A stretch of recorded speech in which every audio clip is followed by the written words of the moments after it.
Chicago never sleeps.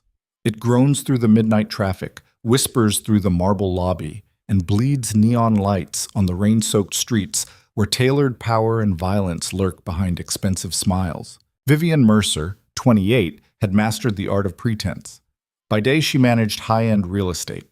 By night, she went home to Caleb Rayner, a charming but obsessive lover whose love had slowly transformed into surveillance, humiliation, and bruises hidden beneath his designer blouse. One Monday morning, Vivian arrived late to a meeting, limping from the wounds Caleb had inflicted the night before. She thought no one would notice, but at the head of the table sat Damien Virelli, a real estate billionaire whom Chicago called a philanthropist, but the criminal underworld knew by a different name. Damien noticed it all, and when the meeting ended, he stopped her with a cold statement that shattered the fragile illusion holding her life back. Someone hurt you. If you want to know how Vivian escaped that hell, and why a mafia boss is more dangerous yet safer than her ex-boyfriend, follow this story to the end. Don't forget to like and comment where you're watching from so I know how far this story has progressed. The rain hit Chicago like broken glass that Monday morning, sharp and relentless, drumming against the plate glass windows of Blackthorn Holdings' 43rd floor. Vivian Mercer stood in the women's bathroom, her hands braced against the cold marble sink, staring at her reflection like it belonged to someone else. The bruise on her collarbone was almost hidden. Almost. She'd layered foundation over it twice, then added powder, then a silk scarf arranged just carefully enough to look casual. The limp was harder to disguise. Her left knee throbbed where Caleb had shoved her into the coffee table last night, his voice calm, even as his hands weren't, always explaining why she'd made him do it. She was 20 minutes late to the executive meeting. 20 minutes that would require an apology she'd have to make sound sincere, even though her entire body was screaming that nothing about this morning was fine. Vivian pressed her lips together, reapplied the lipstick that made her look alive, and walked out of the bathroom with the kind of smile that had kept her employed for 3 years. The smile that said she had her life together. The smile that lied. The conference room was already full when she slipped inside, murmuring apologies to the 7 people seated around the polished table. Her boss, Gerald Moss, barely looked up from his tablet. 2 junior associates smirked at each other. Naomi Vale, the company's chief legal counsel, gave her a tight nod that might have been sympathy or impatience. Vivian couldn't tell anymore. And at the head of the table sat Damien Virelli. Vivian had seen him before, of course. You didn't work at Blackthorn without knowing who owned half the skyline. But she'd never been in the same room with him, never felt the weight of his presence like a physical thing pressing against her ribs. He was younger than she expected, maybe 35. Dark hair, dark suit, darker eyes that tracked her movement across the room with the kind of attention that made her skin prickle. She sat down quickly, too quickly, and her knee buckled just enough that she had to catch herself on the edge of the chair. No one said anything, except Damien kept watching. Gerald launched into his presentation about the River North project, numbers and timelines bleeding together while Vivian tried to focus on her notes. Her phone buzzed in her purse. Then again. Then a third time in rapid succession. Caleb. She didn't need to look to know what the messages said. Variations on the same theme. Where are you? Why aren't you answering? You're being dramatic again. I love you, but you make this so hard. Her hands were shaking. She pressed them flat against her thighs under the table, willing them still, willing her face blank, willing herself invisible. Ms. Mercer? Damien's voice cut through the room like a blade, quiet but absolute. She looked up, throat tight. Yes? The tenant complaint log for 900 North Michigan. You handle that property, correct? I do. Her voice came out steady. That was something. Walk me through the resolution process. Vivian didn't hesitate. This she could do. This was safe. She recited the procedures with mechanical precision. Complaint intake, priority assessment, contractor assignment, follow-up protocols. Every word in its place, every answer correct. Damien listened without interrupting, his expression unreadable. When she finished, he said, and if the issue isn't resolved within the contracted timeline, we escalate to senior management and offer tenant compensation per the lease agreement. Good. That was all. One word. But something in the way he said it made her feel like she'd passed a test she didn't know she was taking. The meeting dragged on for another 40 minutes. Budgets, zoning permits, legal reviews. Vivian took notes she'd never read again, her knee throbbing in time with her pulse. When Gerald finally dismissed them, she stood carefully, gathering her things with slow, deliberate movements that wouldn't draw attention. "Ms. Mercer, a moment," Damien's voice again, quieter this time. Everyone else filed out, Gerald shooting her a curious look over his shoulder. Naomi paused in the doorway, her sharp eyes flicking between Vivian and Damien before she left without comment. Then it was just the two of them. The rain hammered against the windows. 43 floors below, the city moved like it always did, indifferent, relentless, too loud to hear anyone screaming. Damien stood, buttoning his suit jacket with the kind of casual precision that spoke of money so old it didn't need to announce itself. He walked around the table slowly, not toward her but to the window, giving her space she hadn't asked for but desperately needed. "How long?" he asked, still looking at the city. Vivian's stomach dropped. "I'm sorry? How long has someone been hurting you?"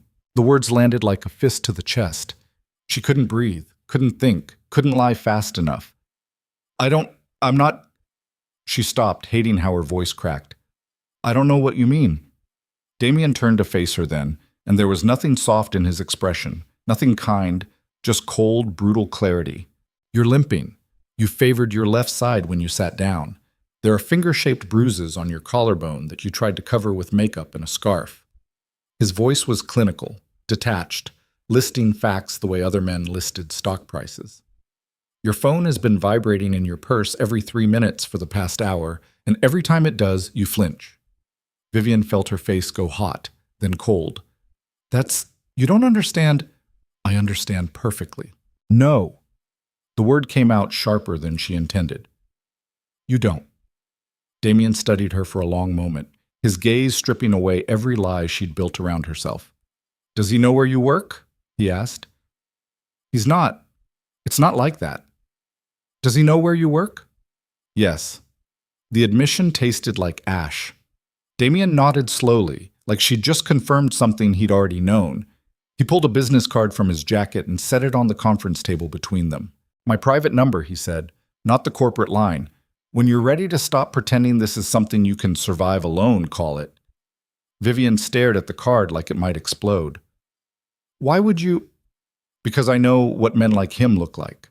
Damien's voice dropped, cold and absolute. "And I know what happens to the people they decide to own." The way he said own made something inside her chest crack open. She wanted to argue, wanted to tell him he was wrong, that Caleb loved her, that it was complicated, that she could handle it, but the words stuck in her throat because they were all lies, and they both knew it.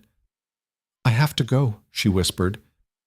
Damien didn't stop her, didn't touch her, just watched as she grabbed her bag and walked toward the door on a knee that screamed with every step.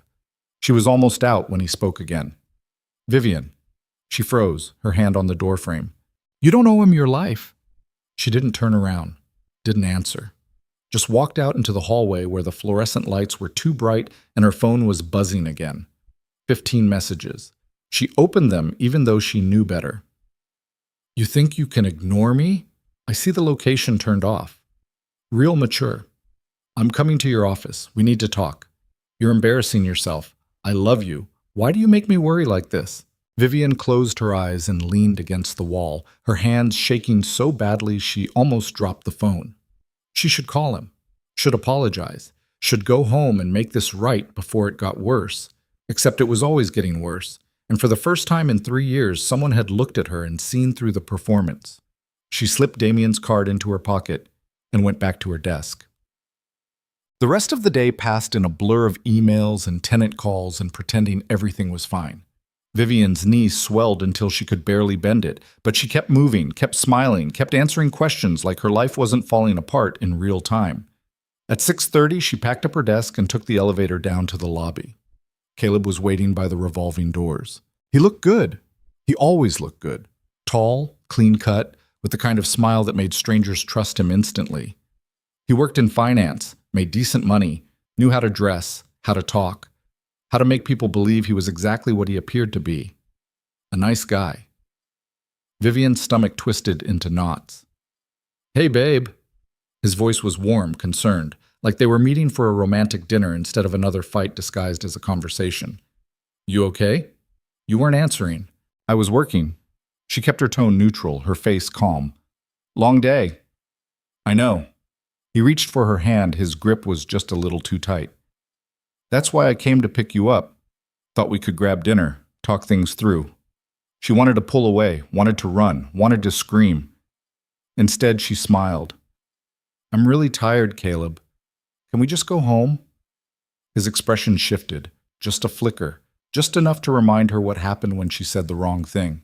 We need to talk about last night, he said, his voice dropping low. About why you're being like this. I'm not being like anything. See? That attitude. His smile didn't reach his eyes.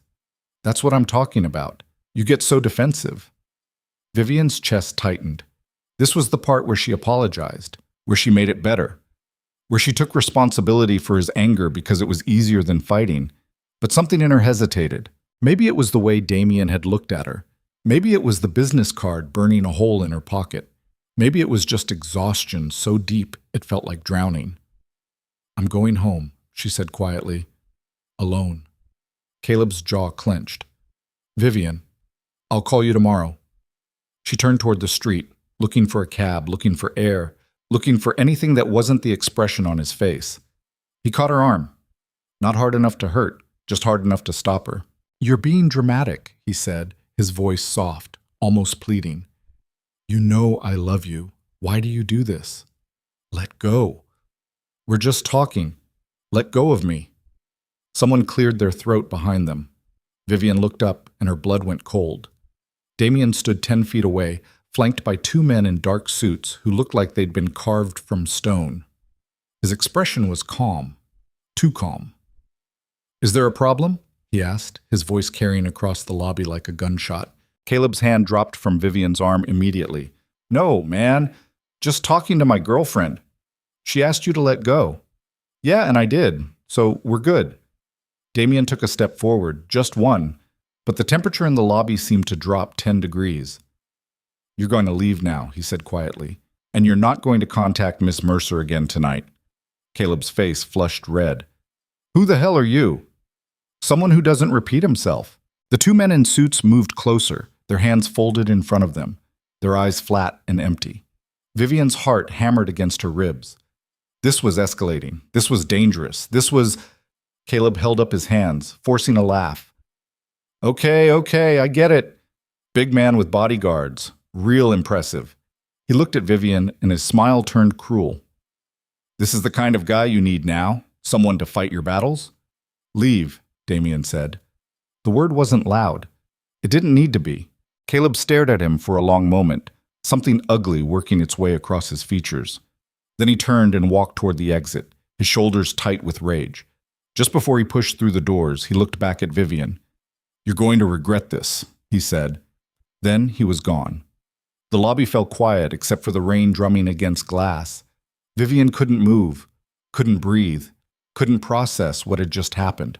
Damien dismissed his security with a subtle gesture. They melted back into the shadows near the elevators, present but invisible. Are you hurt? He asked. She shook her head, not trusting her voice. Do you have somewhere safe to go tonight? That's when it hit her. She lived with Caleb. All her things were in his apartment, her clothes, her laptop, the few pieces of jewelry her mother left her. Everything she owned existed in a space he controlled. Her voice cracked. I don't know. Damien pulled out his phone and made a call. Naomi, I need a suite prepared at the residences. Personal security. Tonight. He paused, listening. Yes. Indefinitely. He hung up and looked at Vivian. You're not going back there, he said simply. I can't just... I have to get my things. No. The word was absolute. You don't go near him again, not alone. Not unarmed. Not ever. You don't understand. He'll what? Damien's eyes were cold. Hurt you? He's already doing that. Kill you? The question hung in the air like smoke. Men like him escalate, Vivian. They don't stop. They don't get better. They just keep taking until there's nothing left. Tears burned behind her eyes. She blinked them back hard. Why are you doing this? She whispered. Damien was quiet for a moment, his gaze distant. "Because someone should have done it for my mother," he said finally, "and no one did." The words landed like stones in deep water. Before Vivian could respond, a black car pulled up outside the building. One of Damien's security opened the rear door. "The residents are 10 blocks north," Damien said. "Top floor. No one gets in without clearance. You'll be safe there." "I don't have any clothes. Anything." "We'll handle it." "I can't afford—" "This isn't a negotiation." His voice softened, just slightly. "And it's not charity. Consider it a temporary employee benefit while we sort out the security situation." Employee benefit. He was giving her an exit, a way to accept help without feeling owned. Vivian looked at the car, then back at Damien. "What do you get out of this?" she asked. He smiled, but there was no warmth in it. Peace of mind. It was a lie. Or maybe not a lie, but not the whole truth. Vivian had spent 3 years learning to read the space between words, and she knew Damien was holding something back. But right now, she was too tired to care. She got in the car. As it pulled away from the curb, she looked back through the rain-streaked window and saw Damien still standing in the lobby, watching her leave. Her phone buzzed. Caleb's name lit up the screen. She stared at it for a long time. Then, for the first time in 3 years, Vivian Mercer turned off her phone and watched the screen go dark. And somewhere deep in her chest, something that had been holding her together for so long finally broke. The suite was obscene. Floor-to-ceiling windows overlooking the city, marble everywhere, furniture that probably cost more than Vivian made in a year, a bedroom the size of her and Caleb's entire apartment. She stood in the middle of the living room, soaking wet from the rain, feeling completely out of place. A woman in her 50s arrived 20 minutes later with luggage. Vivian didn't own. Clothes in her size, toiletries, everything she might need for a week. She introduced herself as Marie, didn't ask questions, and disappeared as quietly as she'd come. Vivian showered until the water ran cold, watching the day circle the drain. She should feel relieved. Instead, she felt terrified. Because Caleb was right about one thing. She was going to regret this. Not because she'd made the wrong choice, but because Caleb would make sure she paid for it. She wrapped herself in a bathrobe that cost more than her car and sat on the edge of the bed, staring at her silent phone. 43 missed calls. 62 text messages. She didn't need to read them to know what they said. Anger. Then apologies. Then threats disguised as concern. Then promises. Then rage. The cycle she knew by heart. Vivian picked up the phone and stared at the power button. If she turned it on, Caleb would know she was checking. He'd know she was thinking about him. He'd use that opening like a crowbar, prying her back into his orbit. If she left it off, he'd escalate. There was no good choice, just different kinds of damage. She set the phone down and walked to the window, pressing her forehead against the cold glass. Chicago sprawled below her, indifferent and vast. Somewhere out there, Caleb was planning his next move. And somewhere closer, Damien Virelli had just made her his responsibility. Vivian closed her eyes and tried to remember what safety felt like. She couldn't.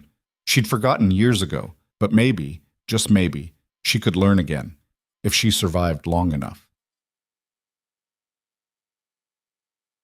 She woke to knocking at 3 in the morning. Vivian shot upright, heart hammering, every muscle locked tight. The knocking continued. Steady, patient, not aggressive. She crept to the door and checked the peephole. One of Damien's security stood in the hallway, holding a manila envelope. She opened the door a crack, the chain still engaged. "Miss Mercer, this just arrived for you." He handed her the envelope through the gap. "Mr. Virelli wanted you to have it immediately." He left before she could ask questions. Vivian carried the envelope to the kitchen island and opened it with shaking hands. Inside was a thick stack of legal documents. Restraining order paperwork already filled out. A lease agreement for the suite she was standing in, rent-free for 6 months. Bank account information for an emergency fund with $5,000 already deposited. And a handwritten note on heavy cardstock. "You have options now. Use them. D." Vivian read the note 3 times, trying to find the catch. Men didn't do this.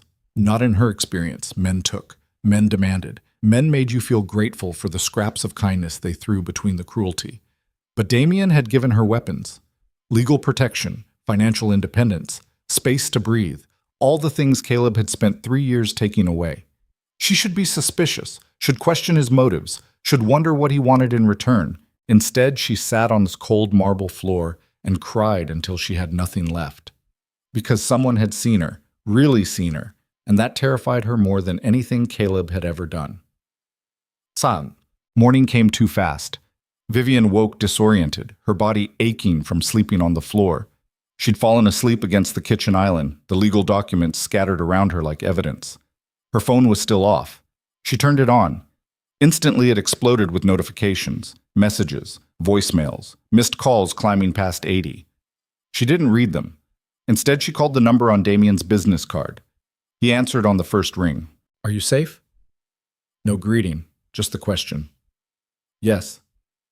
"Good." A pause. "Did you get the documents?" "I did." "Naomi can help you file the restraining order today, if you're ready." Vivian closed her eyes. "I don't know if I'm ready." "That's okay." His voice was steady, calm. "The documents will wait, but you should know. He's been in the building lobby twice since midnight. Security turned him away both times." Her stomach dropped. "He knows I'm here?" "He knows you're in a Blackthorn property. He doesn't know which one." Damien paused. "And he won't get close enough to find out." "This is insane." "Yes." I should go talk to him. Explain." "Don't." The word was sharp. "That's what he wants. He's creating a crisis so you'll come running to fix it. It's a pattern, Vivian. And every time you respond, you teach him the pattern works." She wanted to argue, wanted to say Damien didn't know Caleb, didn't understand how he thought. But the words died in her throat. Because Damien was right. She'd been running to fix Caleb's crises for 3 years. "What do I do?" she whispered. "Right now, nothing. Let him scream into the void. Let him realize you're not coming." Another pause. "And when you're ready, we make it legal." We. Like she wasn't alone anymore. The concept felt foreign. "Why are you helping me?" Vivian asked. Damien was quiet for a long moment. "Because I can," he said finally. "And because I've watched men like him operate my entire life. They don't stop, Vivian. Not until someone makes them." "Are you going to make him?" "If necessary." The way he said it, cold, certain, absolute, should have frightened her. Instead, it felt like the first solid ground she'd stood on in years. "Okay," she whispered. "Okay? I'll file the restraining order." She heard the approval in his silence. "Naomi will meet you at 10. She'll walk you through everything." He paused. "And Vivian?" "Yes?" "Turn your phone off. Stop giving him access to your peace." Then he hung up.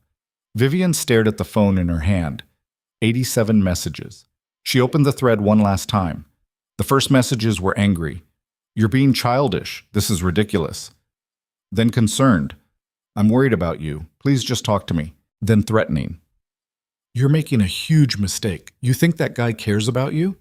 He's using you." Then desperate. "I love you. I can't lose you. Please. I'm sorry." The cycle she knew by heart, weaponized across the screen. Vivian took a breath. Then she blocked the number and turned the phone face down on the counter. Her hands were shaking. But for the first time in 3 years, they weren't shaking from fear. They were shaking from something that felt dangerously close to hope. Naomi Vale arrived at 9:45, sharp and efficient, carrying a leather briefcase that probably cost more than Vivian's car. "Let's skip the pleasantries," she said, settling onto the couch. "I've seen your medical records from the emergency room visits you told them were accidents. I've seen the police reports you filed and withdrew. I know exactly what we're dealing with." Vivian's face burned. "How did you—" Damien Virelli doesn't do anything halfway. Naomi's expression was unreadable. When he says to protect someone, we protect them. That means gathering every piece of evidence that might be useful. That's invasive? Yes. Illegal? Debatable? Necessary? Absolutely. Naomi opened her briefcase and pulled out a thick folder. "Caleb Rayner has violated your boundaries 83 times in the past 6 months that we can prove. The actual number is likely triple that." Vivian stared at the folder like it contained something toxic. "I didn't know anyone was counting," she whispered. Someone should have been. Naomi's voice softened, just barely. The restraining order is a formality at this point. We have enough documentation to bury him in legal consequences if he violates it, but you need to understand something. What? A piece of paper won't stop him. It'll slow him down. Give us legal leverage. But men like Caleb don't respect boundaries. They resent them. Naomi leaned forward. He's going to escalate, and when he does, you need to be ready. Ready how? Don't engage, don't respond, don't negotiate. Naomi counted off on her fingers. Every time you interact with him, you give him ammunition. Every conversation is a foothold. Every explanation is a weakness he'll exploit. Vivian's throat tightened. You sound like you've done this before. I have. Something hard flickered across Naomi's face. I lost a friend to a man like Caleb. She kept thinking she could make him understand, kept believing love would be enough. Naomi's jaw clenched. It wasn't. The words hung heavy in the air. I'll file the paperwork, Vivian said quietly. Good. Naomi pulled out a pen. Let's get started. They spent 2 hours going through documentation, hospital visits, text messages, witness statements from neighbors who'd heard shouting, photographs of bruises Vivian had forgotten she'd taken, evidence of a nightmare she'd been living through while calling it love. By noon, the restraining order was filed. By 1, Caleb would be served. By 2, Vivian's old life would officially be over. What happens now? She asked as Naomi packed up her briefcase. Now we wait and see if he's smart enough to back off. Naomi paused at the door. But Vivian, if he contacts you, even once, you call me immediately. Violating a restraining order is criminal. We can have him arrested. He'll lose his job. Good. Naomi left and Vivian sat in the vast silence of the suite, trying to process what she'd just done. Somewhere across the city, Caleb was about to be handed legal papers that would shatter his carefully constructed image. He would be furious, and Vivian knew exactly where that fury would land. The call came at 7 that evening. Not from Caleb, he was blocked. From his mother. Vivian stared at the unknown number lighting up her screen, debating whether to answer. On the 4th ring, she picked up. Hello? Vivian? Oh, thank God! Patricia Rayner's voice was thick with tears. I've been trying to reach you for hours. What is going on? Vivian's chest tightened. Mrs. Rayner? Caleb is devastated. He showed me the restraining order. Vivian, how could you do this to him? The familiar guilt crashed over her like a wave. Patricia had always been kind to her, always welcoming, always making Vivian feel like family. It's complicated, Vivian managed. He loves you. He made a mistake, yes, but everyone makes mistakes. You don't destroy someone's life over a mistake. It wasn't one mistake. He's getting help, Patricia's voice rose. He's already made an appointment with a therapist. He knows he has anger issues, but you filed a restraining order like he's some kind of monster. He hurt me. The words came out flat, empty. Silence. Then quieter. He said you've been having an affair with your boss. Is that true? Vivian's blood went cold. What? He said you've been staying in some man's apartment, that he's been manipulating you, turning you against Caleb. That's not what's happening. Then come home. Talk to him.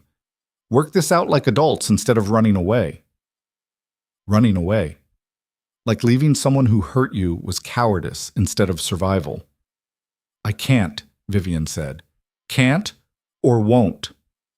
Both. Patricia's breath hitched. I thought you were better than this, Vivian. I thought you understood what commitment meant. The words hit like a slap. I have to go, Vivian whispered. Wait. She hung up. Her hands were shaking again. This was what Caleb did. When he couldn't reach her directly, he weaponized the people around them, turned her into the villain, made everyone believe he was the victim. And it was working. Vivian could already imagine the narrative spreading through their friend group. Vivian's having an affair. Vivian's being manipulated. Vivian broke Caleb's heart over nothing. No one would ask about the bruises. No one would question his version. Because Caleb was charming and Vivian was quiet, and people always believed the story that required the least disruption to their comfort. She was still staring at her phone when it rang again. Damien, this time. Patricia called you, he said. not a question. How did you... I've been monitoring the situation. Caleb's already reached out to 14 mutual contacts claiming you're unstable. His voice was clinical. It's textbook Darvo. Deny, attack, reverse victim and offender. I don't know what to do. Nothing. You do nothing. This is noise designed to make you react. A pause. Are you okay? Vivian almost laughed. No. Fair enough. She heard something shift in the background, fabric maybe, like he was moving. I'm sending a car, have dinner with me. I don't think, not a date, a strategy session. His voice softened, just slightly. You shouldn't be alone right now. He was right. The silence of the suite was pressing in on her, and every shadow looked like Caleb's rage waiting to materialize. Okay, she whispered. 30 minutes. He hung up before she could change her mind. Vivian stood and walked to the window, watching the city lights blur through her reflection. Somewhere out there, Caleb was building his defense, and somewhere closer, Damien Virelli was building her a fortress. She didn't know which one scared her more. The restaurant was on the top floor of a building Damien owned, closed to the public but somehow fully staffed, private, quiet. The kind of place where power brokers made deals that never appeared in newspapers. Vivian felt absurdly out of place in the clothes Marie had provided. Expensive, but not hers, like wearing someone else's skin. Damien was already seated when she arrived, still in his suit from earlier, reading something on his phone. He looked up when she approached and stood, the gesture automatic. You didn't have to... she started. Sit. He gestured to the chair across from him. Please. She sat. A waiter appeared with wine she didn't order and disappeared before she could refuse it. You've done this before, Vivian said. Done what? Rescued people. Damien's expression didn't change. I've helped people extract themselves from dangerous situations. I wouldn't call it rescue. What would you call it? Leverage. The honesty surprised her. So I'm what? A project? You're someone in crisis who works for my company and is being terrorized by a man with escalating behavior patterns. Damien leaned back in his chair. Helping you is practical risk management. The fact that it's also the right thing to do is secondary. Vivian studied him, trying to find the catch. You don't trust me, Damien observed. Should I? Probably not. A ghost of a smile. But I'm not the one you need to worry about right now. The waiter returned with food. Something elegant Vivian didn't recognize but tasted expensive. They ate in silence for a while. Then Vivian asked the question that had been burning in her chest all day. Your mother. You said someone should have helped her. Damien's fork paused halfway to his mouth. He set it down carefully. You don't have to... Vivian started. My father was a very powerful man, Damien said quietly. Controlled half of Chicago's construction industry. Controlled the unions, controlled the politicians. His jaw tightened. He controlled my mother the same way. And when she finally tried to leave, he made sure no one would help her. No lawyer, no shelter, no police report that didn't disappear. What happened to her? She died when I was 16, car accident. The words were flat. Except it wasn't an accident. Everyone knew it. No one could prove it. Vivian's chest tightened. I'm sorry. Don't be. It was a long time ago. Damien picked up his wine glass, staring into it like it held answers. But it taught me something important. What? Power without accountability is just another word for violence. He looked at her directly. So I made sure I had enough power that no one could ignore accountability. Vivian understood then. This wasn't kindness, it was atonement. Damien couldn't save his mother, so he saved women like her instead. You're not responsible for what happened to her, Vivian said softly. I know. He set down the glass. But I'm responsible for what I do with the resources I have now. They finished dinner talking about safer things. Her work, the properties she managed, the ridiculous requests from high-maintenance tenants. Normal conversation that felt surreal given everything else. When the meal ended, Damien walked her to the car waiting outside. Thank you, Vivian said. For tonight. For all of this. Don't thank me yet. His expression was serious. Caleb's going to get worse before he gets better. And when he does, I need you to promise me something. What? Don't go back to him, no matter what he says, no matter how much he apologizes or threatens or manipulates. Damien's eyes were dark. Men like him don't change. They just get better at hiding what they are. Vivian wanted to argue, wanted to defend Caleb, or maybe defend her own choices, or maybe just defend the version of herself that had believed love was supposed to hurt this much. But she was too tired for lies tonight. "I promise," she whispered. Damien nodded, satisfied. She got in the car and watched him disappear into the building. On the drive back to the residences, Vivian's phone buzzed. A new message from an unknown number. She opened it before she could stop herself. "You think you're safe? You think he can protect you? You don't know who you're dealing with. Come home before this gets ugly." Her hand started shaking.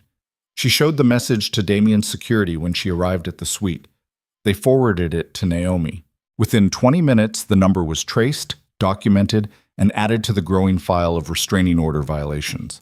Within 40 minutes, police were at Caleb's apartment with a warning. Within an hour, Vivian received a text from Naomi. "He's been formally notified. Next violation means arrest. You're safe." But Vivian didn't feel safe. She felt like she was standing on the edge of a cliff, watching the ground crumble beneath her feet. Because Caleb wasn't going to stop. He was going to escalate. And when he did, Vivian realized with cold certainty someone was going to get hurt. She just didn't know who yet. The first violation came 3 days later. Vivian was walking to the corner coffee shop 2 blocks from the residences, her first solo trip outside the building since moving in. Damien's security had cleared it, told her the route was monitored, told her she'd be fine. They were wrong. She saw him through the window before she even reached the door. Caleb sat at a corner table, coffee untouched, eyes locked on the entrance like he'd been waiting for hours. Maybe he had been. Vivian's stomach lurched. She turned to walk away, but he was already moving, pushing through the door before she could retreat. "Vivian, wait! No!" She kept walking, her heart hammering. "You can't be here. There's a restraining order." "I know." He fell into step beside her, hands shoved in his pockets, voice low and urgent. "I know, okay? But I need to talk to you. 5 minutes, that's all. I'm calling the police." "Please," the word cracked. "Please, Viv, just listen." She stopped on the sidewalk, people streaming past them, the morning cold biting through her jacket. "You have 1 minute." Caleb's face was haggard. He looked like he hadn't slept in days. Part of her wanted to feel sorry for him. Part of her remembered that this was exactly what he wanted, for her guilt to override her survival instinct. "I'm getting help," he said. "Real help. I've been seeing a therapist 3 times a week. I know I fucked up. I know I hurt you. But we can fix this." "There's nothing to fix." "Don't say that." His voice rose, then dropped when she flinched. Sorry. I love you. That doesn't just disappear because some lawyer filed paperwork. You violated the restraining order. Because I knew you wouldn't see me otherwise." He ran a hand through his hair, frustration bleeding through the careful composure. "And that guy, Virelli, he's in your head, making you think I'm some kind of monster." "Damien didn't make me think anything. You did that yourself." "By making mistakes? By losing my temper a few times?" Caleb stepped closer. "Everyone loses their temper, Viv, but you're acting like I beat you or something." The words landed like a slap. Vivian stared at him, really looked at him, and saw the rewriting happening in real time. The bruises became accidents. The terror became overreaction. The pattern became isolated incidents. And he believed it. That was the most terrifying part. Caleb actually believed his own revision of history. "I'm leaving," she said. "Vivian?" She pulled out her phone and called the number Naomi had given her. It rang once before a voice answered. "Miss Mercer?" "He's here, outside the coffee shop on East Huron." "Stay on the line. Officers are 2 minutes out." Caleb's expression shifted from desperate to furious in a heartbeat. "You're seriously calling the cops on me for trying to have a conversation? You violated a court order." "Because you won't listen to reason." His voice cracked. "I'm trying to save us, and you're treating me like a criminal." "You are a criminal. The moment you came within 500 feet of me." Sirens wailed in the distance, growing louder. Caleb heard them too, his jaw clenched, something ugly working across his features.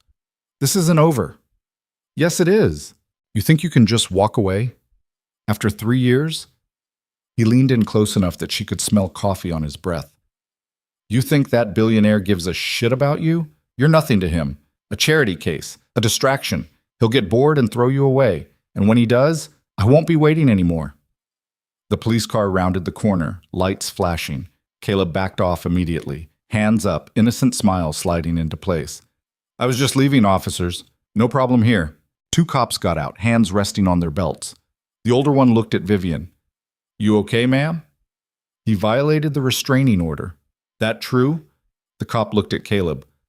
We were just talking. 500 feet, Vivian said quietly. The order specifies 500 feet. He was less than 10. The cop's expression hardened. Sir, I'm going to need you to come with us. This is ridiculous. Now, sir. Caleb's face flushed red, but he didn't resist. He let them guide him toward the car, shooting Vivian a look over his shoulder that promised consequences. Then he was gone. Vivian stood on the sidewalk, shaking so badly she could barely hold her phone. Ms. Mercer? The voice on the line pulled her back. Are you hurt? No. The word came out thin. I'm okay. We're sending a car to bring you back to the residences. I can walk. Protocol, ma'am. Stay where you are. The black car arrived 3 minutes later. Same driver who'd taken her to dinner with Damien. He didn't ask questions, just opened the door and waited. Vivian got in and watched the city slide past, feeling nothing and everything at once. By the time she reached the suite, Naomi was already there, perched on the couch with her laptop open, and that expression she wore when someone had made a tactical error. He lasted 3 days, Naomi said without preamble. That's actually longer than I expected. He's been arrested? Detained. He'll be formally charged by this afternoon. Violating a restraining order is a misdemeanor in Illinois, but combined with the harassment evidence, we can push for enhanced penalties. Naomi looked up. How are you feeling? Vivian sank into the chair across from her. He looked terrible. Good. He said he's getting help. Therapy. Of course he did. Naomi's voice was flat. That's the script. They always get therapy after they get caught. After someone files paperwork. After consequences become real. She closed her laptop. Let me ask you something. In 3 years, did he ever suggest therapy before this? Vivian opened her mouth, closed it. No, she admitted. Because he didn't think he needed to change. He just needed you to accept being hurt. Naomi's expression softened slightly. I'm not saying therapy can't help, but it's a tool, not a magic cure. And men who only seek help when they face legal consequences aren't usually committed to real change. The words settled heavy in Vivian's chest. What happens now? He'll be arraigned, probably released on bail with stricter conditions. If he violates again, we push for jail time. Naomi paused. But Vivian, you need to understand something. The legal system is a blunt instrument. It can slow him down. It can create consequences, but it can't make him stop caring that you left. What does that mean? It means the next few months are going to be difficult. He's going to try every angle. Mutual friends, social media, work connections. He'll make himself the victim. He'll make you the villain, and some people will believe him. Vivian thought about Patricia's phone call, the accusation in her voice. They already do, she said quietly. Naomi stood, gathering her things. Then let them. You're not responsible for managing other people's perceptions. You're responsible for staying alive. The starkness of the statement hit like cold water. After Naomi left, Vivian sat in the vast silence of the suite and pulled out her phone. Against every instinct screaming at her to stop, she opened Instagram. The first post she saw was from Caleb. A photo from 6 months ago, the two of them at a friend's wedding, smiling, his arm around her waist. The caption read, Missing better days. Some people are worth fighting for, even when they're confused about what they want. Love doesn't give up. Hashtag never give up. Hashtag real love. 300 likes already. The comments were worse. You deserve better, man. She doesn't know what she's losing. Stay strong, brother. She'll realize her mistake. Vivian scrolled through them, each one a small knife sliding between her ribs. Then she saw one that made her blood run cold. Who is this Virelli guy she's staying with? Sounds sketchy, Caleb had replied. Just someone taking advantage of a vulnerable situation, but the truth always comes out. Vivian's hands started shaking.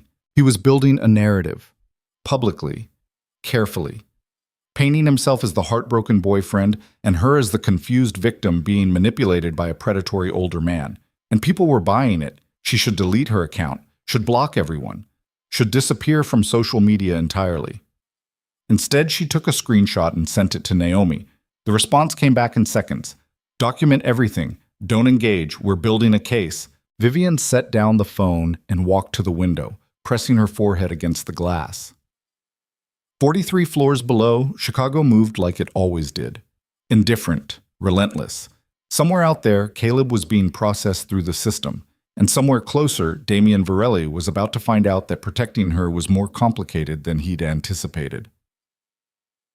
The call came that evening. Damien's voice was tight when he spoke. "We need to talk." "About what?" "Not over the phone. I'm sending a car." 20 minutes later, Vivian was back in Damien's private office on the 62nd floor of Blackthorn Holdings. Floor-to-ceiling windows overlooking the city, dark wood, expensive art that probably cost more than most people's houses. Damien stood by the window, jacket off, sleeves rolled up, looking like a man who'd spent the day putting out fires. "Caleb made bail 2 hours ago," he said without turning around. Vivian's stomach dropped. "Already?" "His family has money. Not my level, but enough to post bond and hire a decent lawyer." Damien finally looked at her. "But that's not the problem." "What's the problem?" "He's threatening to sue me." Vivian blinked. "For what?" "Alienation of affection, tortious interference, a dozen other bullshit charges his lawyer probably told him won't stick." Damien's jaw tightened. "He's claiming I coerced you into leaving him, that I'm using my position and resources to manipulate you." "That's insane." "It's strategic." Damien crossed to his desk, pulling up something on his computer. "He can't get to you directly anymore, so he's trying to get to me. Make this expensive. Make it public. Force me to choose between protecting you and protecting my reputation." Vivian felt sick. "I'll tell them it's not true." "It won't matter. The accusation alone is enough to create problems." Damien looked at her directly. "My business operates in a very specific ecosystem. Politicians, developers, investors, people who care about optics. A messy domestic situation involving an employee creates questions I can't afford right now." The words landed like stones. "You're saying I'm a liability." "Oh, I'm saying Caleb is making you into one." Damien's voice softened. "Which is exactly what he wants. Drive a wedge between us. Make you feel guilty for the consequences. Make you think this is your fault." "Isn't it?" "No." The word was absolute. "Caleb made every choice that brought him here. You're just the one who finally stopped accepting the damage."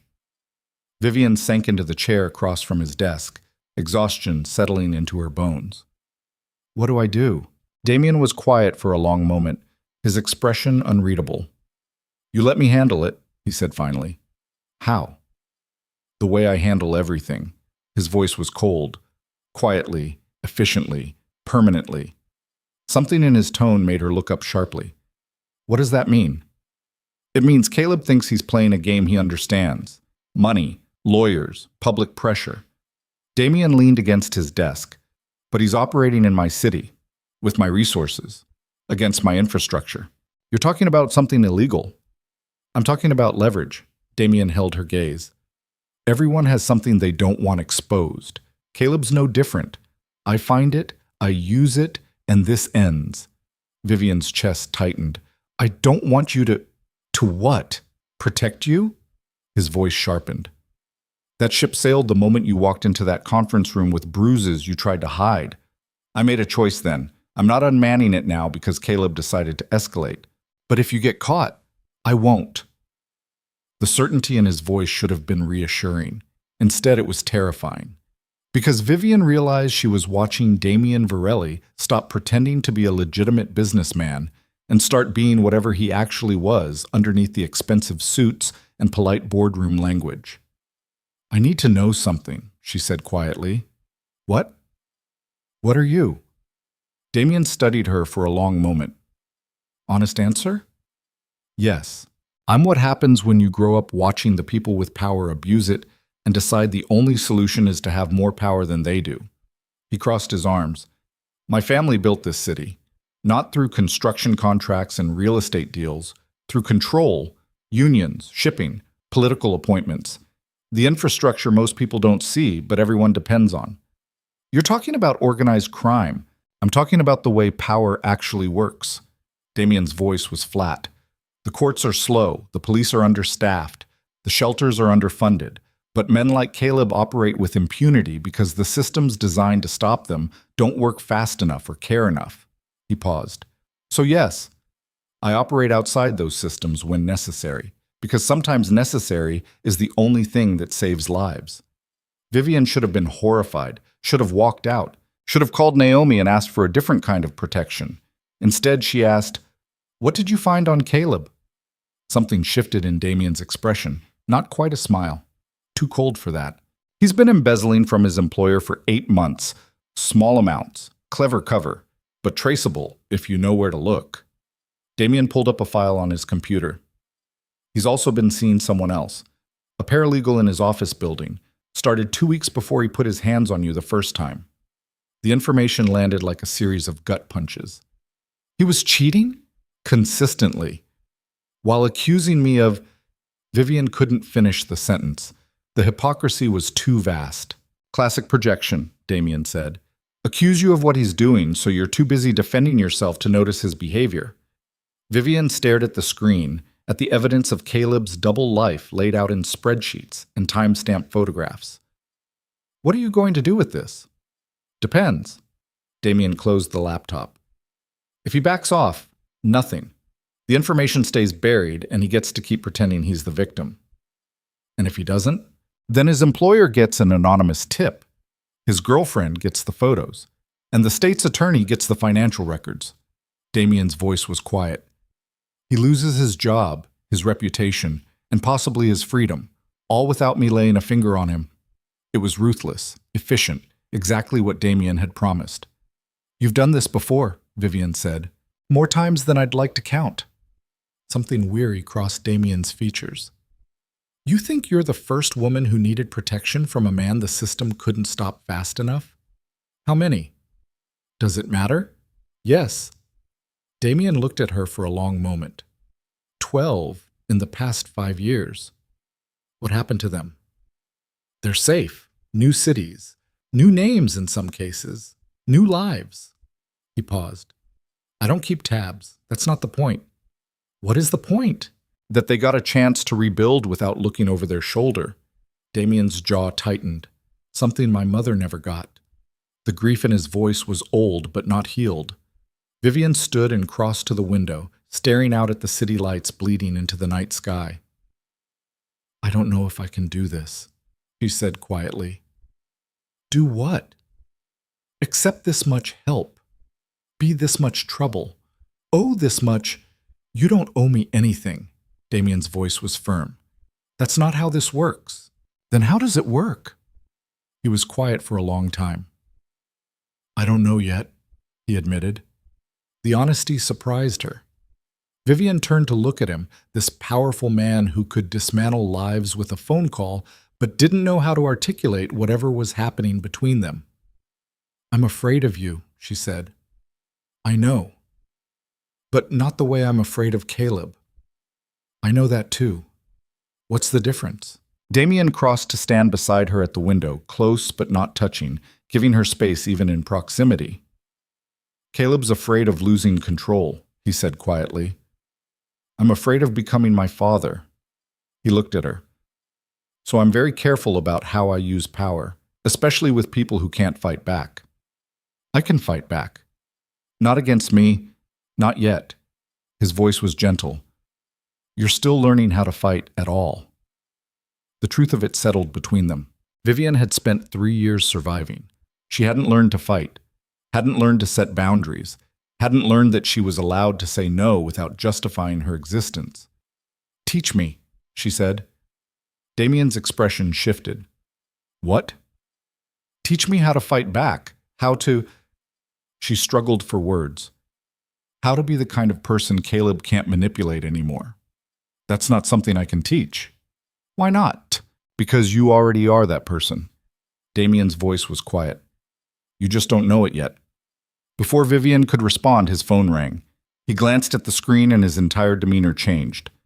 I need to take this. He stepped away, speaking in rapid Italian to someone on the other end. Vivian couldn't understand the words, but she understood the tone. Business, serious. The kind of conversation that reminded her exactly who Damien Virelli was when he wasn't being careful around her damage. He hung up and turned back to her, something hard in his expression. I have to go. Is everything okay? It will be. He grabbed his jacket. Stay in the residences tonight. Don't go out. Don't answer the door for anyone except security. Damien, please. The words stopped her. Just tonight. Tomorrow we'll figure out next steps. He was already moving toward the door. Vivian followed him. Where are you going? He paused, hand on the doorframe, and for a moment she saw something dangerous flicker across his features, something that reminded her he was more than a real estate billionaire in an expensive suit. To have a conversation, he said quietly. Then he was gone. Vivian stood in the empty office, her reflection staring back at her from the dark window. She didn't know what conversation Damien was having, but she knew it had something to do with Caleb, and she knew that whatever happened next would change everything. The news broke on those morning shows. Vivian woke to her phone vibrating with notifications. Text messages from numbers she didn't recognize. Emails from reporters. Missed calls from blocked numbers. She opened Twitter and her stomach dropped. Breaking. Chicago finance executive arrested on embezzlement charges. The headline sat above a photo of Caleb being led out of his office building in handcuffs, his face a mask of shock and fury. Vivian's hands started shaking. She opened the article. Caleb Rayner, 31, a senior analyst at Meridian Financial Group, was arrested early this morning on charges of embezzlement and wire fraud. According to sources, Rayner allegedly diverted over $200,000 from client accounts over an 8-month period. The investigation began after an anonymous tip led authorities to irregularities in account reconciliations. Rayner is also currently facing charges for violating a restraining order filed by a former girlfriend. His attorney declined to comment. Vivian read it 3 times, the words blurring together. This was Damien. It had to be. The anonymous tip, the timing, the surgical precision of destroying Caleb's life in less than 12 hours. Her phone rang. Damien. She answered with shaking hands. What did you do? What needed to be done? His voice was calm. He's facing federal charges now. That's 5 to 10 years if convicted. You said you'd only use the information if he didn't back off. He didn't. He posted bail and immediately started contacting mutual friends, spreading lies about you, building a harassment campaign. Damien paused. I warned you he'd escalate. This is what escalation looks like from my end. Vivian couldn't breathe. You destroyed his life. He destroyed his own life the moment he started stealing. I just made sure the consequences caught up with him. People are going to know it was you. No one knows anything except that Caleb Rayner is a criminal who got caught. Damien's voice was firm. And even if they suspect I had something to do with it, they can't prove it. The evidence is real. The crime is real. I just expedited justice. Vivian sank onto the couch, her head spinning. This is too much. This is exactly enough. Damien's voice softened slightly. Vivian, listen to me. Caleb was never going to stop. Not with restraining orders, not with court dates, not with therapy. He was building towards something worse. I saw the pattern. I've seen it before. You don't know that. Yes, I do. The certainty in his voice was absolute. Men like him don't accept losing. They escalate until someone gets seriously hurt or killed. So I made sure he didn't have the freedom to escalate anymore. The logic was brutal. It was also probably right. I need to think, Vivian said. Take all the time you need, but stay in the residences. The media is going to come looking for you eventually, and you don't want to be accessible when they do. He hung up before she could respond. Vivian sat in the silence, staring at her phone, trying to process the fact that Damien had just dismantled a man's entire existence in less than a day. For her. Because of her. The knock on the door came an hour later. Vivian checked the peephole and froze. Naomi stood in the hallway, her expression grim. Vivian opened the door. Have you seen the news? Naomi asked without preamble. Yes. Good. Naomi walked past her into the suite. Then you know Caleb's going to federal prison. Damien did this. Of course he did. Naomi set her briefcase on the kitchen island. And before you spiral into guilt about it, let me be very clear. Caleb committed actual crimes, real embezzlement, real fraud. Damien just made sure the evidence reached the right people. That's still justice, Naomi interrupted. Faster than the system usually allows, but justice nonetheless. She pulled out her laptop. However, we have a different problem now. What problem? Caleb's lawyer is going to argue that you and Damien conspired to frame him. That the restraining order, the arrest, the embezzlement charges, all of it is part of a coordinated attack by a powerful man trying to eliminate a romantic rival. Vivian's blood went cold. That's insane. It's also compelling if they can make it stick. Naomi opened a file, which is why we need to be very careful about how we proceed. What does that mean? It means you and Damien need to maintain strict professional boundaries until this is resolved. No dinners, no private meetings, nothing that looks like a personal relationship. The words hit harder than Vivian expected. We don't have a personal relationship, she said. Naomi looked at her with something close to pity. Vivian? I've worked for Damien for 6 years. I've watched him help a lot of women in bad situations. He's never once moved one into a luxury suite, never once had dinner with them, never once looked at them the way he looks at you. Vivian's face went hot. I'm not judging. I'm stating facts. Naomi's voice was gentle. But those facts create complications, especially now. What are you saying? I'm saying that if you care about Damien, if you care about protecting him from the fallout of protecting you, you need to create distance. Naomi closed her laptop. At least until Caleb's criminal case is resolved and the civil threats go away. The logic was sound. It was also unbearable, because somewhere in the past week, Vivian had started depending on Damien's presence in ways she couldn't articulate. The way he asked permission before touching her, the way he listened without judgment, the way he made her feel safe without making her feel small. How long? Vivian asked. Months, maybe a year. Naomi stood. I know that's not what you want to hear. What I want doesn't matter. It should. Naomi's expression softened. But right now, protecting yourself means protecting him too. After Naomi left, Vivian walked to the window and stared out at the city. 43 floors below, Chicago moved forward like it always did. Somewhere out there, Caleb was sitting in a cell, his carefully constructed life in ruins. And somewhere closer, Damien Virelli had just learned that saving someone came with consequences he couldn't control. Vivian pulled out her phone and typed a message she knew she had to send. We need to talk. About distance. The response came back in seconds. I know. I'll call tonight. She set down the phone and let the tears come. Because this was the cost of freedom. Not just escaping Caleb, but accepting that sometimes the people who saved you couldn't stay. Mpikaik. The call came at midnight. Vivian was still awake, sitting by the window, watching the city lights blur through rain that had started falling an hour ago. Damien's voice was tired when he spoke. Naomi talked to you. Yes. She's right about the distance. Vivian closed her eyes. I know. It's temporary, Damien said. Once Caleb's case is resolved, once the civil threats die down, we can... He stopped. We can figure out what this is. What if there's nothing to figure out? Vivian's voice was quiet. What if I'm just someone you helped? And that's all this ever was? Damien was silent for a long time. Do you believe that? He asked finally. I don't know what I believe anymore. Fair enough. She heard him moving, fabric rustling. But I'm going to tell you something, and I need you to hear it. Okay.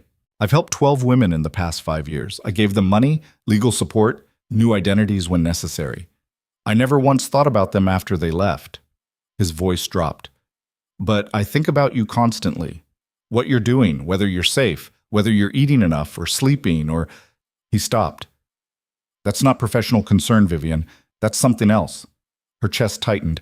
Damien, I'm not asking you to feel the same way. I'm not asking you to do anything except survive and heal. But when Naomi says I look at you differently, she's right. And you deserve to know that before we start pretending there's nothing here. Vivian couldn't speak. I'm going to step back now, Damien continued, because Naomi's right that protecting you means protecting my ability to keep protecting you. But I need you to know this isn't me walking away. This is me making sure Caleb doesn't get the satisfaction of destroying something before it even has a chance to exist. The rain hammered against the window. What if I can't do this? Vivian whispered. What if I'm too broken to ever... You're not broken. You're healing. There's a difference. How do you know? Because broken things don't fight back. His voice was gentle. And you've been fighting since the moment you filed that restraining order. Vivian let the tears fall silently, her forehead pressed against the cold glass. I'm scared, she admitted. Of what? That I'm going to wake up one day and realize I just traded one man's control for another's. The words hung heavy in the silence. Then don't trade, Damien said quietly. Don't give me control. Don't give anyone control. Just take the space and time you need to figure out who you are when no one's telling you who to be. It was the right answer, the only answer, and it hurt more than any lie would have. Okay, Vivian said. Okay?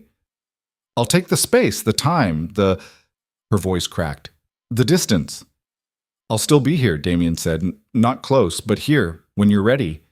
What if I'm never ready? Then I'll still be here. The certainty in his voice broke something open inside her. I have to go, Vivian whispered. I know. She hung up before he could say anything else. Then she sat in the dark and cried for the life she'd lost, the man she'd left, and the one she couldn't let herself want yet. The weeks that followed were brutal in their quietness. Caleb's case dominated the news cycle for 3 days before fading into the background noise of Chicago's endless criminal proceedings. His bail was revoked after he violated the restraining order for a third time, showing up at Vivian's old workplace, demanding to know where she'd gone. He was remanded to county jail pending trial. Vivian should have felt relief. Instead, she felt nothing. The numbness settled in like fog, thick and impenetrable. She went through the motions. Therapy twice a week with a counselor, Naomi recommended. Long walks through the city with security trailing at a discreet distance. Nights in the too big suite, staring at walls that cost more than most people's yearly salary. She didn't see Damien. Didn't hear from him except through Naomi, who delivered updates with professional efficiency. The lease on the suite was paid through the end of the year. Her job at Blackthorn was secure, but she was on paid leave until things settled. Everything she needed was handled, except the one thing she wanted, which was to stop feeling like a ghost in her own life. One Thursday afternoon, 6 weeks after Caleb's arrest, Vivian sat in her therapist's office and finally said the thing she'd been avoiding. I think I'm falling in love with him. Dr. Sarah Chen didn't look surprised. With Damien? Yes. How does that feel? Terrifying. Vivian twisted her hands in her lap. Because I don't know if it's real or if I'm just transferring, replacing one attachment with another. That's a fair concern. Dr. Chen leaned back in her chair. What makes you think it might be real? Vivian thought about Damien asking permission before touching her, about the way he listened like her words mattered, about the careful distance he'd maintained even when she could feel him wanting to close it. He doesn't need me, she said quietly. Caleb needed me. Needed to control me, to have someone orbit his moods, to validate his existence. But Damien, she stopped. Damien would be fine if I disappeared tomorrow. His life wouldn't change. He'd just go back to building empires and dismantling problems. And that makes you feel safe. The word surprised her. It makes me feel safe because I'm not responsible for his emotional stability. I'm not performing to keep him calm. I'm just allowed to exist. Dr. Chen nodded slowly. That's insight, Vivian. Real insight. But it doesn't change the fact that I'm probably not ready for this. Probably not, Dr. Chen agreed. But readiness isn't always linear. Sometimes we heal while building something new. Sometimes we need to heal alone first. She paused. Which one do you think you need? Vivian didn't have an answer. She left the session and walked back to the residences through autumn air that tasted like coming winter. Her phone buzzed. A text from an unknown number. She almost deleted it without reading. Then she saw the first line and her blood went cold. You think you're safe because he's in jail? You think this is over? Caleb has friends, real friends. Who know what you did to him? We're watching. Vivian stopped walking, her hands shaking. She forwarded the message to Naomi, then to the security team. The response came back in minutes. Number is a burner, untraceable, increasing security protocols. Do not engage. But Vivian couldn't stop staring at the message. We're watching. She looked up at the street around her, afternoon crowds, tourists, business people rushing between meetings. Any one of them could be watching. Caleb couldn't reach her anymore, but his rage had proxies now. And Vivian realized with cold certainty that this was never going to end. Not with court dates, not with jail time, not with distance. Caleb would haunt her forever unless she did something he couldn't predict, something permanent. She pulled out her phone and called the one person who would understand. Damien answered on the first ring. What's wrong? I need to disappear, Vivian said. Silence. Then, I'll be there in 20 minutes. He arrived in 15. Vivian met him in the private lobby of the residence, surrounded by security but somehow still alone. Damien looked exactly the same, dark suit, careful composure, eyes that saw too much. But something shifted when he looked at her. The distance he'd been maintaining cracked just slightly. What happened? He asked. She showed him the message. His expression went cold. When did you get this? 30 minutes ago. Damien made a call, speaking rapid-fire instructions to someone on the other end. Then he hung up and looked at her. We're leaving. Now. Where? Somewhere Caleb's friends can't find you. He gestured toward the private elevator. Somewhere I can make sure you're actually safe instead of just theoretically protected. Damien, no. The word was firm. No arguments, no debates. You're in danger and I'm not leaving that up to chance anymore. Vivian should have resisted, should have insisted she could handle this alone. But she was tired of pretending she was strong enough to fight shadows. Okay, she whispered. They took the elevator to the parking garage where a car was already waiting. Damien opened the door and waited for her to get in. As the car pulled out into Chicago traffic, Vivian watched the city blur past the tinted windows and realized she was crossing a line she couldn't uncross. Leaving with Damien meant accepting she couldn't do this alone. It meant trusting him with more than her safety. It meant trusting him with her life. Where are we going? She asked quietly. Damien looked at her, and for the first time in weeks, he let her see past the careful control. Wisconsin, he said. My family's estate. It's secure. Private. No one knows about it except people I trust absolutely. How long? As long as it takes. The car merged onto the highway, Chicago shrinking in the rearview mirror. Vivian closed her eyes and tried not to think about what she was leaving behind, or what she was driving toward. But deep in her chest, beneath the fear and exhaustion and numbness, something that had been frozen for years finally started to thaw. And she didn't know if that was salvation or just a different kind of danger.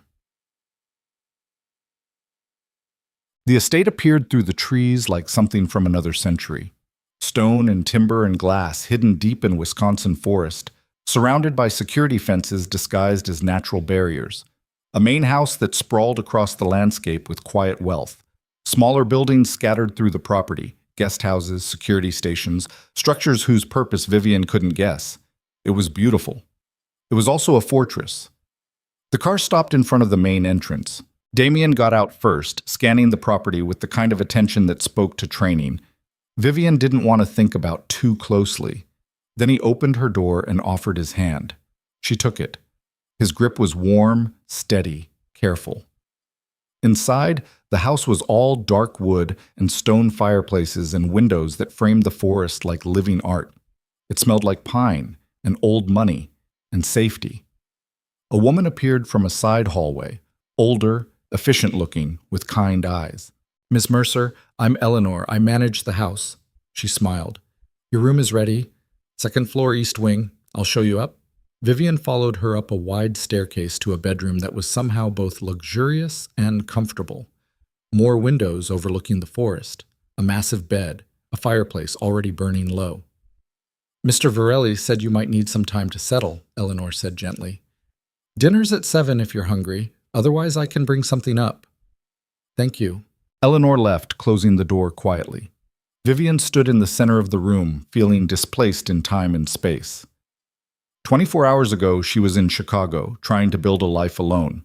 Now she was in a hidden estate in the Wisconsin wilderness, protected by a man who operated in shadows and controlled empires. A knock at the door pulled her back. "Come in." Damien stepped inside, keeping his distance. "Are you okay?" he asked. "I don't know." Vivian turned to face him. "Am I safe here?" "Yes." "How can you be sure?" "Because this property doesn't exist on any public record. Because the security team is people I've known for 20 years. Because Caleb and his friends don't have the resources to find you here." Damien paused. "You're safe, Vivian, I promise." She wanted to believe him. "What happens now?" she asked. "Now you rest, heal, figure out who you are when you're not running." Damien's voice was gentle. "And when you're ready, if you're ready, we figure out what comes next." "We?" He met her eyes. "If you want there to be a we." The words hung in the air between them, heavy with possibility and danger, and something that felt dangerously close to hope. Vivian took a step toward him, then another. Damien didn't move, didn't reach for her, just waited with that infinite patience that made her chest ache. "I'm not ready," she whispered. "I know, but I want to be." Something shifted in his expression. "That's enough." Vivian closed the distance between them and pressed her forehead against his chest, feeling his heartbeat steady and sure through the expensive fabric of his shirt. Damien's arms came around her slowly, carefully, giving her every chance to pull away. She didn't. She just stood there in his embrace and finally let herself break. And Damien held her through it without asking for anything except the trust she was barely ready to give. Outside, the Wisconsin forest settled into twilight. Inside, Vivian Mercer took the first real breath she'd taken in 3 years and realized that sometimes the most dangerous thing wasn't falling. It was learning to trust someone to catch you, even when you didn't know if you'd survive the landing. The first week at the estate passed like a dream someone else was having. Vivian woke each morning to silence that didn't feel dangerous. She walked through the forest with security trailing invisibly through the trees. She ate meals Eleanor prepared without anyone criticizing portion sizes or asking why she wasn't hungry enough or too hungry or eating wrong. She existed without performing. It was disorienting. Damien kept his distance like he'd promised. She saw him at dinner most nights, where they talked about safe things, books, the property, Chicago news that didn't involve Caleb. He never asked about her therapy sessions, never pushed for intimacy, never made her feel like his patience had limits. It should have felt safe. Instead, it felt like waiting for something to collapse. On the 8th night, Vivian couldn't sleep. She wandered downstairs at 2 a.m. and found Damien in his study, surrounded by papers and laptop screens, looking like a man who'd forgotten what rest felt like. He glanced up when she appeared in the doorway. "Can't sleep?" "Too quiet," she admitted. "There's wine in the kitchen, or tea, if you prefer." Vivian walked into the study instead, drawn by the warm glow of the fireplace and the fact that Damien looked human for once instead of untouchable. "What are you working on?" she asked. "Damage control." He closed one of the laptops. "Caleb's lawyer is building a narrative, trying to paint me as a predator who targeted you to eliminate a rival." Vivian's stomach twisted. "Is it working?" "No, but it's creating noise." Damien leaned back in his chair, exhaustion evident in the lines around his eyes. "The truth doesn't matter as much as the story people want to believe." "What story do they want to believe?" "That powerful men are always villains." His voice was flat. "Which isn't wrong, historically, but it makes it harder to operate when you're actually trying to help someone." Vivian sat down in the chair across from his desk. "Do you regret it? Helping me?" Damien looked at her directly. "Never. Even though it's costing you? It's costing me noise, irritation, time." He paused. "You cost me nothing except sleep, and that's my choice." The honesty was stark. "I don't know how to repay this," Vivian said quietly. "You don't." Damien's voice was firm. "That's not how this works. I'm not keeping a ledger." "Then what are you keeping?" He was quiet for a long moment, firelight casting shadows across his features. "Hope," he said finally, "that you'll heal enough to build whatever life you want, with or without me in it." The words landed soft but heavy. Vivian stood and crossed to the window, staring out at darkness broken only by security lights hidden in the trees. "What if I don't know what I want?" she asked. "Then you have time to figure it out." "What if I'm afraid I'll want the wrong thing?" "Like what?" She turned to face him. "Like you." Damien's expression shifted, something vulnerable flickering beneath the careful control. "Why would that be wrong?" he asked quietly. "Because I don't know if it's real or if I'm just—" Vivian struggled for words. "Transferring, replacing Caleb's control with yours." "Is that what this feels like?" Damien stood slowly. "Me controlling you?" "No." "Then what does it feel like?" Vivian's chest tightened. "Like I'm standing at the edge of something I don't understand, and you're the only solid thing I can see." Damien crossed to stand in front of her, close enough that she could feel the heat of him, but not touching. "I'm not solid," he said. "I'm a man who built an empire on violence and compromise and pragmatism that most people would call immoral." His voice dropped. "You're looking at me like I'm safety, but I'm just another kind of dangerous." "I know." "Do you?" "Yes." Vivian met his eyes. "But you're the kind of dangerous that asks permission, and that makes all the difference." Something cracked in Damien's composure. He lifted his hand slowly, giving her every chance to step back, and touched her face with a gentleness that made her throat tight. "Tell me to stop," he said quietly. "I don't want you to stop." "Vivian." "I'm afraid," she interrupted. "I'm terrified, but I don't want you to stop." Damien's thumb traced her cheekbone, his touch careful like she was something precious that might shatter. "We should wait," he said, "until you're—" "I'll never be ready enough." Vivian's voice cracked. "I'll always be too damaged, or too broken, or too afraid. So maybe I just need to stop waiting for perfect and start accepting real." Damien studied her face like he was looking for lies. "If we do this," he said slowly, "we do it my way." "What's your way?" "Slow. Careful. You control everything, speed, boundaries, how far we go." His hand dropped to his side. "And the moment you want to stop, we stop. No questions. No guilt." It was the opposite of every physical relationship Vivian had ever known. "Okay," she whispered. Damien leaned forward and pressed his forehead against hers, his breath warm against her skin. They stood like that for a long time, not kissing, just breathing together in the firelight. When Damien finally kissed her, it was soft and questioning and so gentle that Vivian felt something inside her chest crack wide open. Not because it was romantic, but because she finally understood the difference between being touched and being claimed. She kissed him back, tasting wine and exhaustion and something that felt dangerously close to hope. When they pulled apart, Damien's eyes were dark. "Bed," he said quietly. "Alone.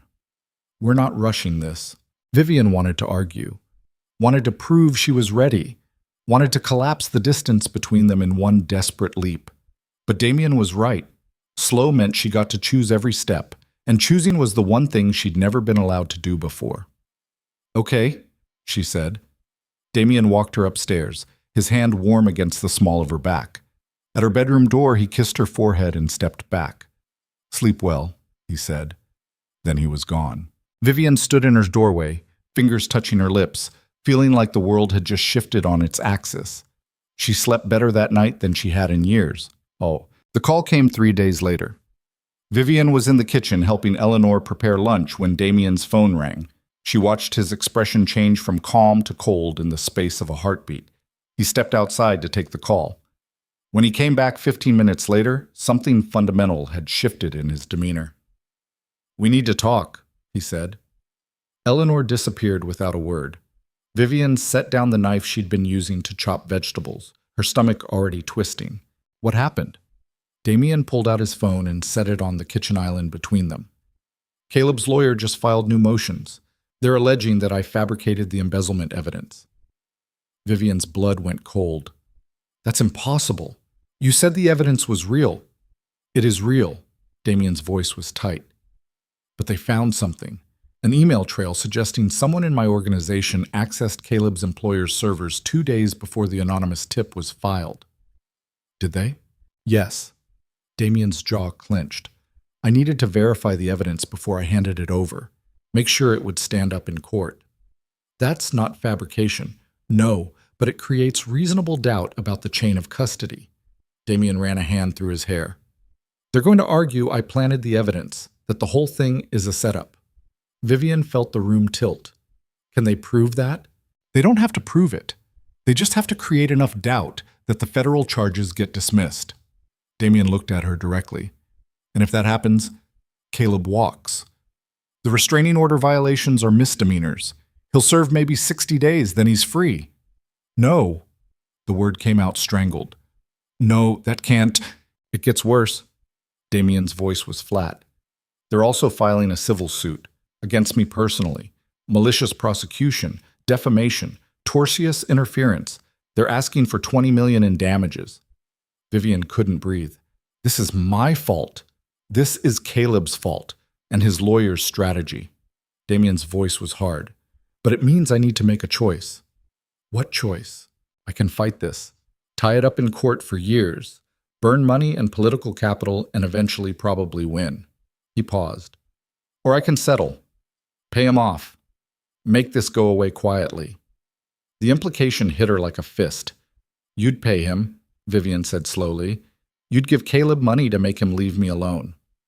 If it keeps you safe, yes. That's extortion.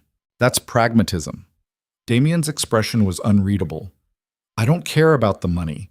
I care about ending this before it escalates further. Vivian's hands started shaking.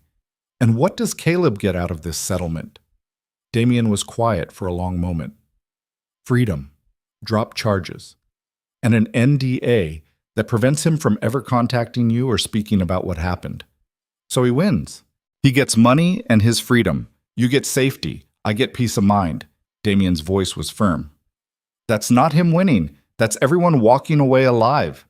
Vivian stared at him, trying to process the fact that the man who'd promised to protect her was now offering to pay off her abuser. I can't believe you'd even consider this, she said. I'm considering everything that keeps you safe. Damien's voice sharpened. You want me to fight him in court? Fine. We'll spend 2 years in depositions and hearings while his lawyer drags your name through the mud. They'll subpoena your therapy records, your medical history, every text message you ever sent. They'll paint you as unstable and me as a predator and Caleb as a victim. So we just let him win? We let him think he won. Damien leaned against the counter. And then we make sure he never comes near you again. How? The NDA includes a proximity clause.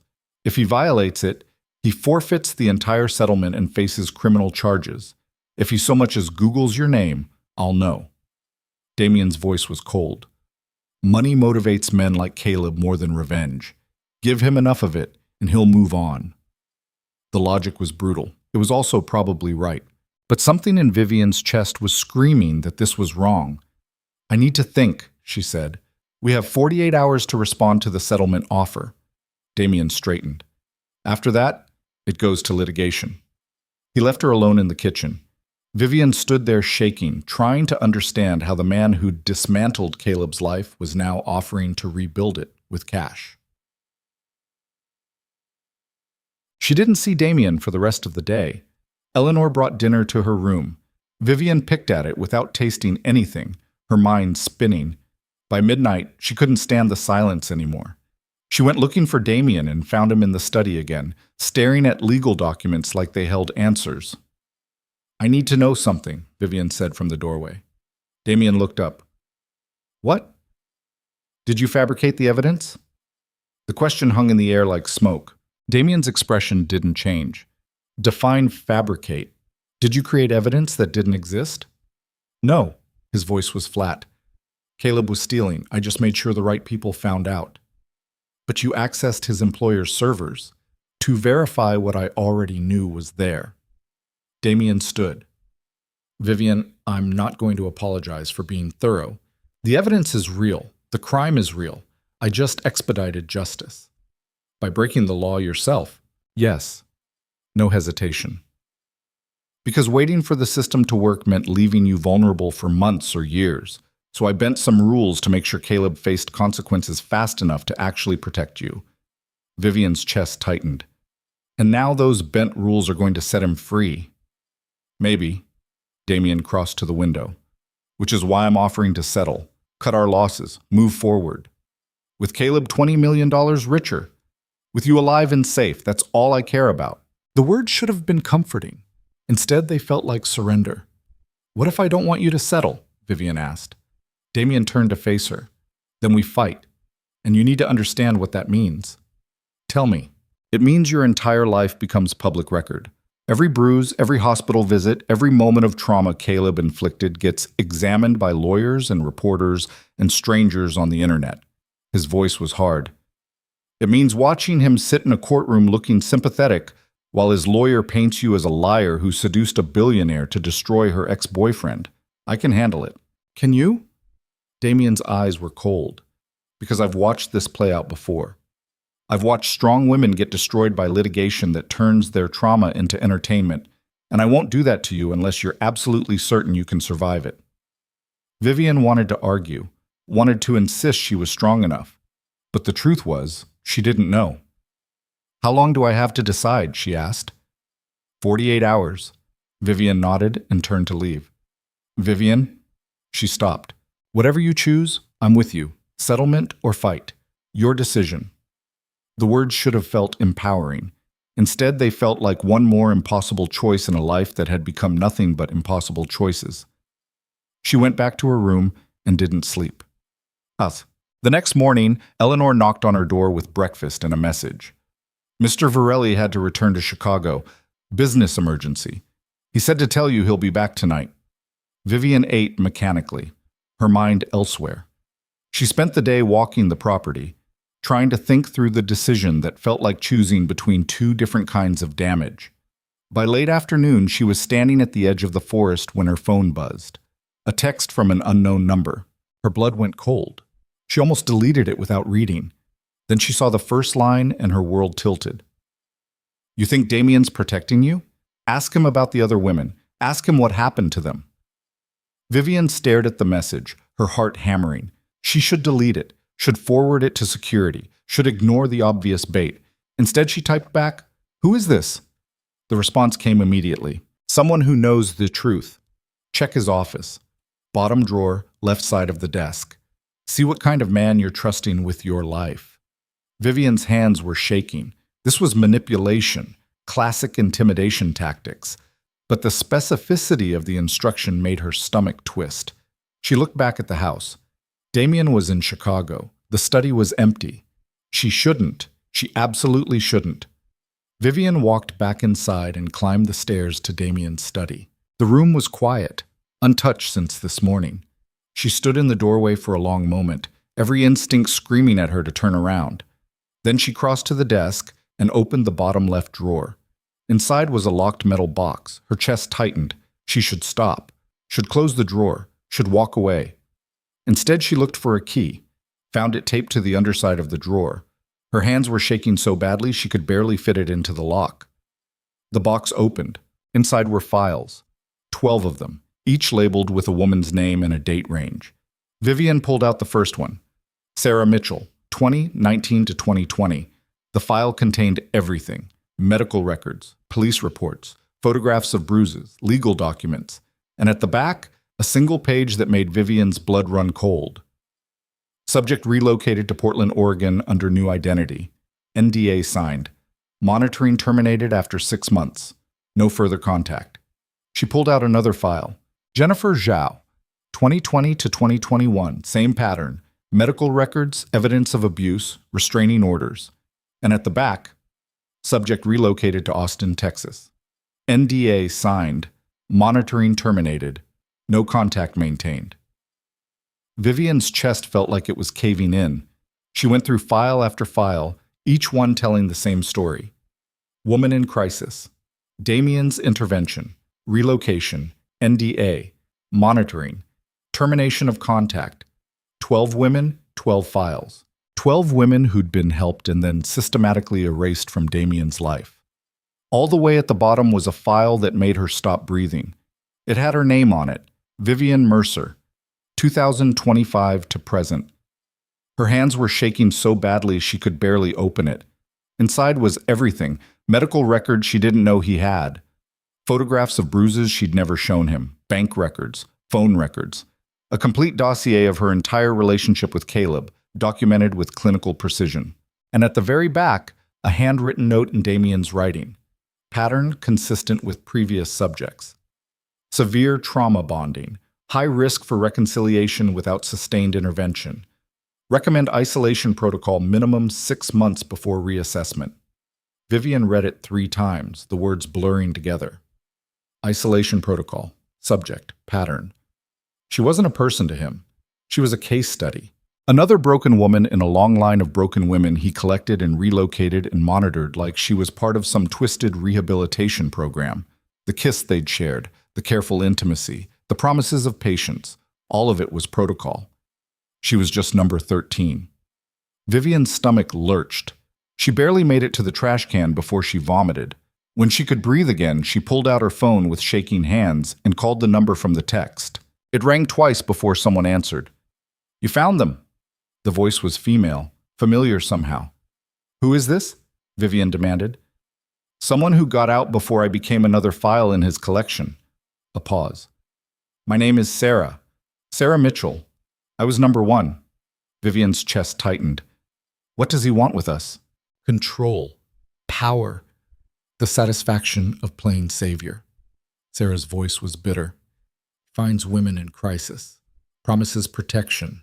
Makes himself indispensable.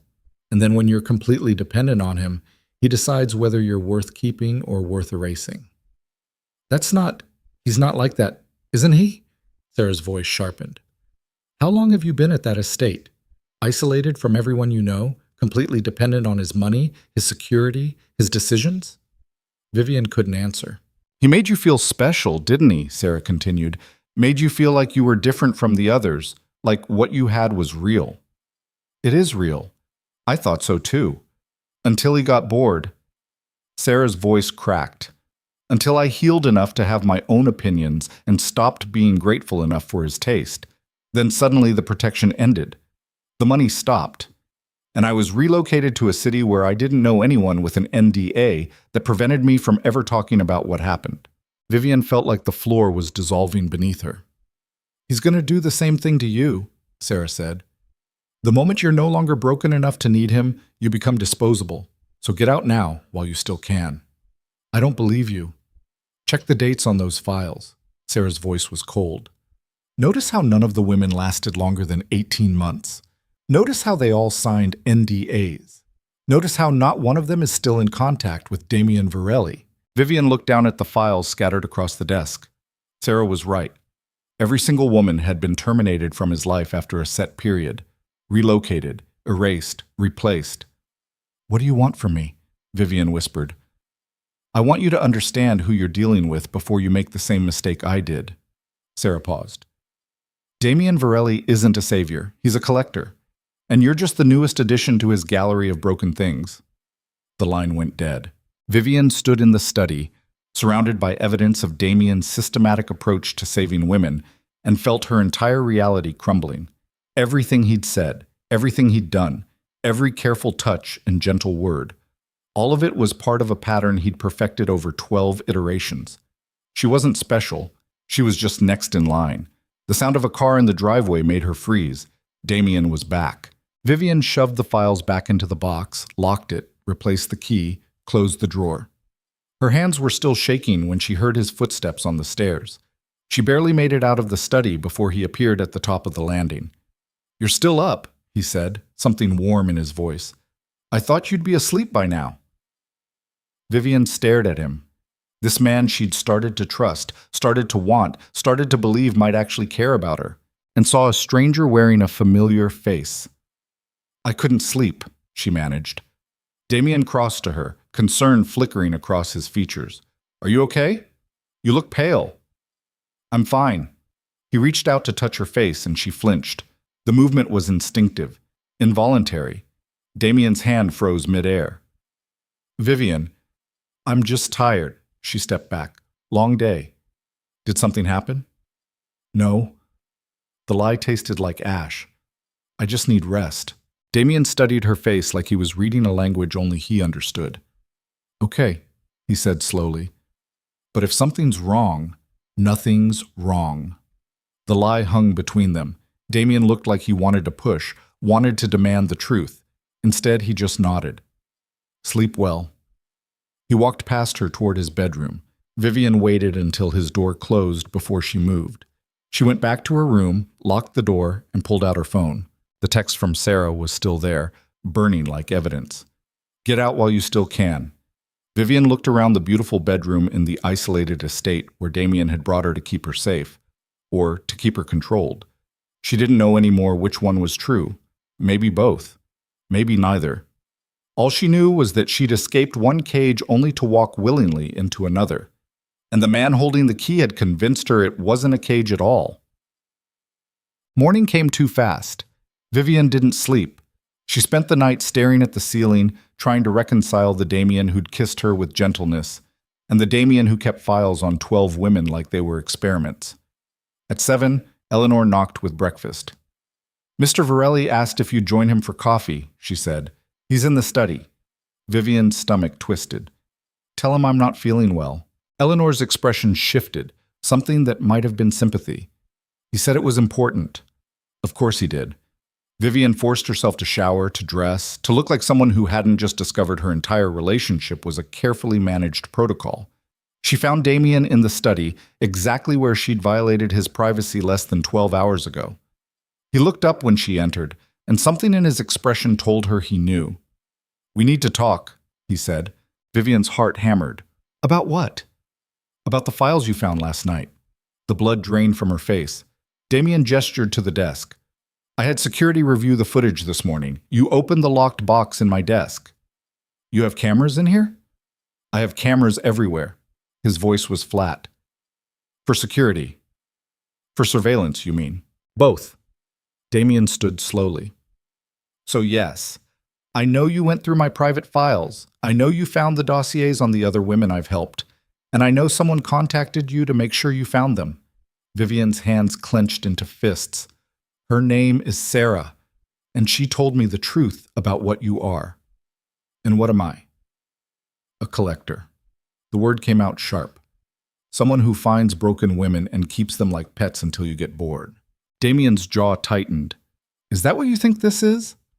I think you have files on 12 women with detailed notes about their trauma and recovery patterns, like their science experiments. Vivian's voice rose. I think you relocate them under ND, as that prevent them from ever talking about you. I think you made me feel special when I'm just number 13 in a pattern you've perfected. You're wrong. Am I?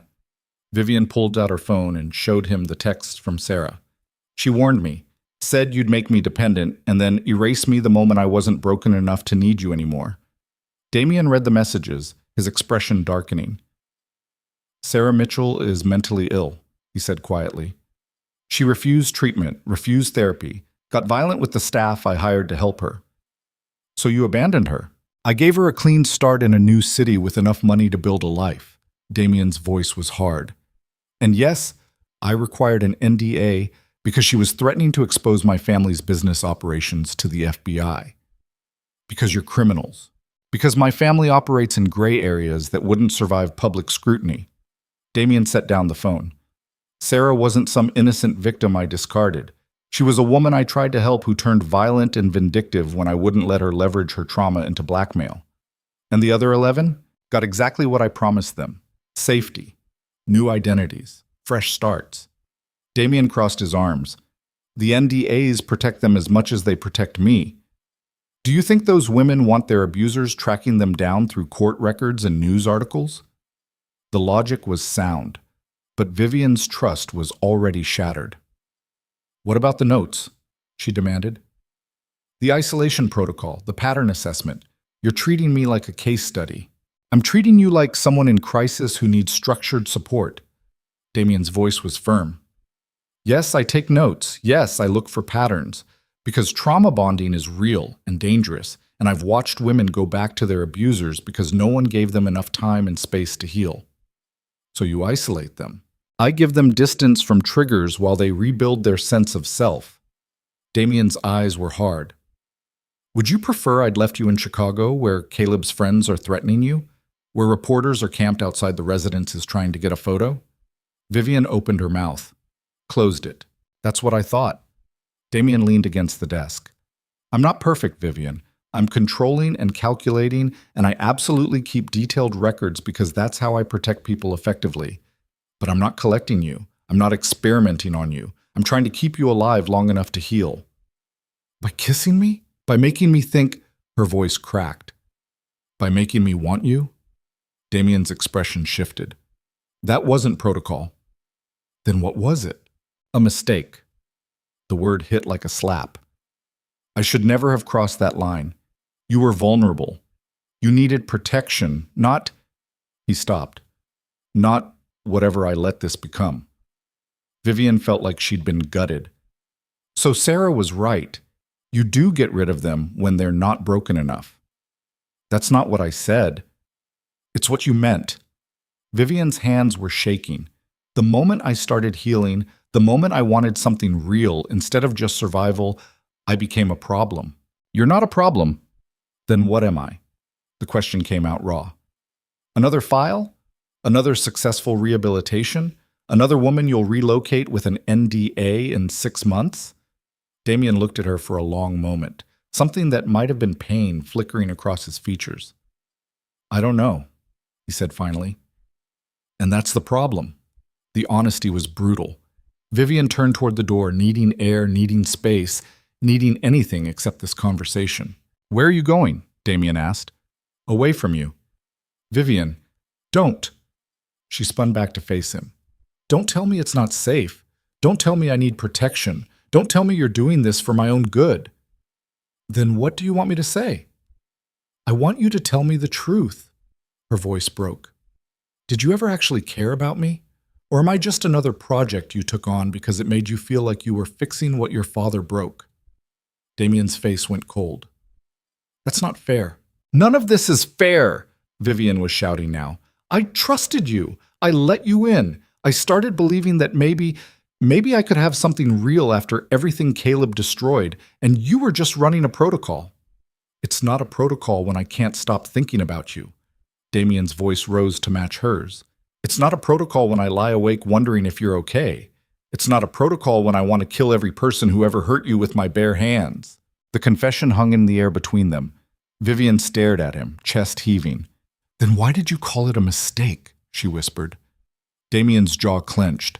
Because you deserve better than a man who operates the way I do. You deserve someone who can love you without calculating risk factors and exit strategies. Maybe I don't want someone better. Maybe I want someone real. I'm not real. Damien's voice was raw. I'm a composite of violence and control wearing an expensive suit.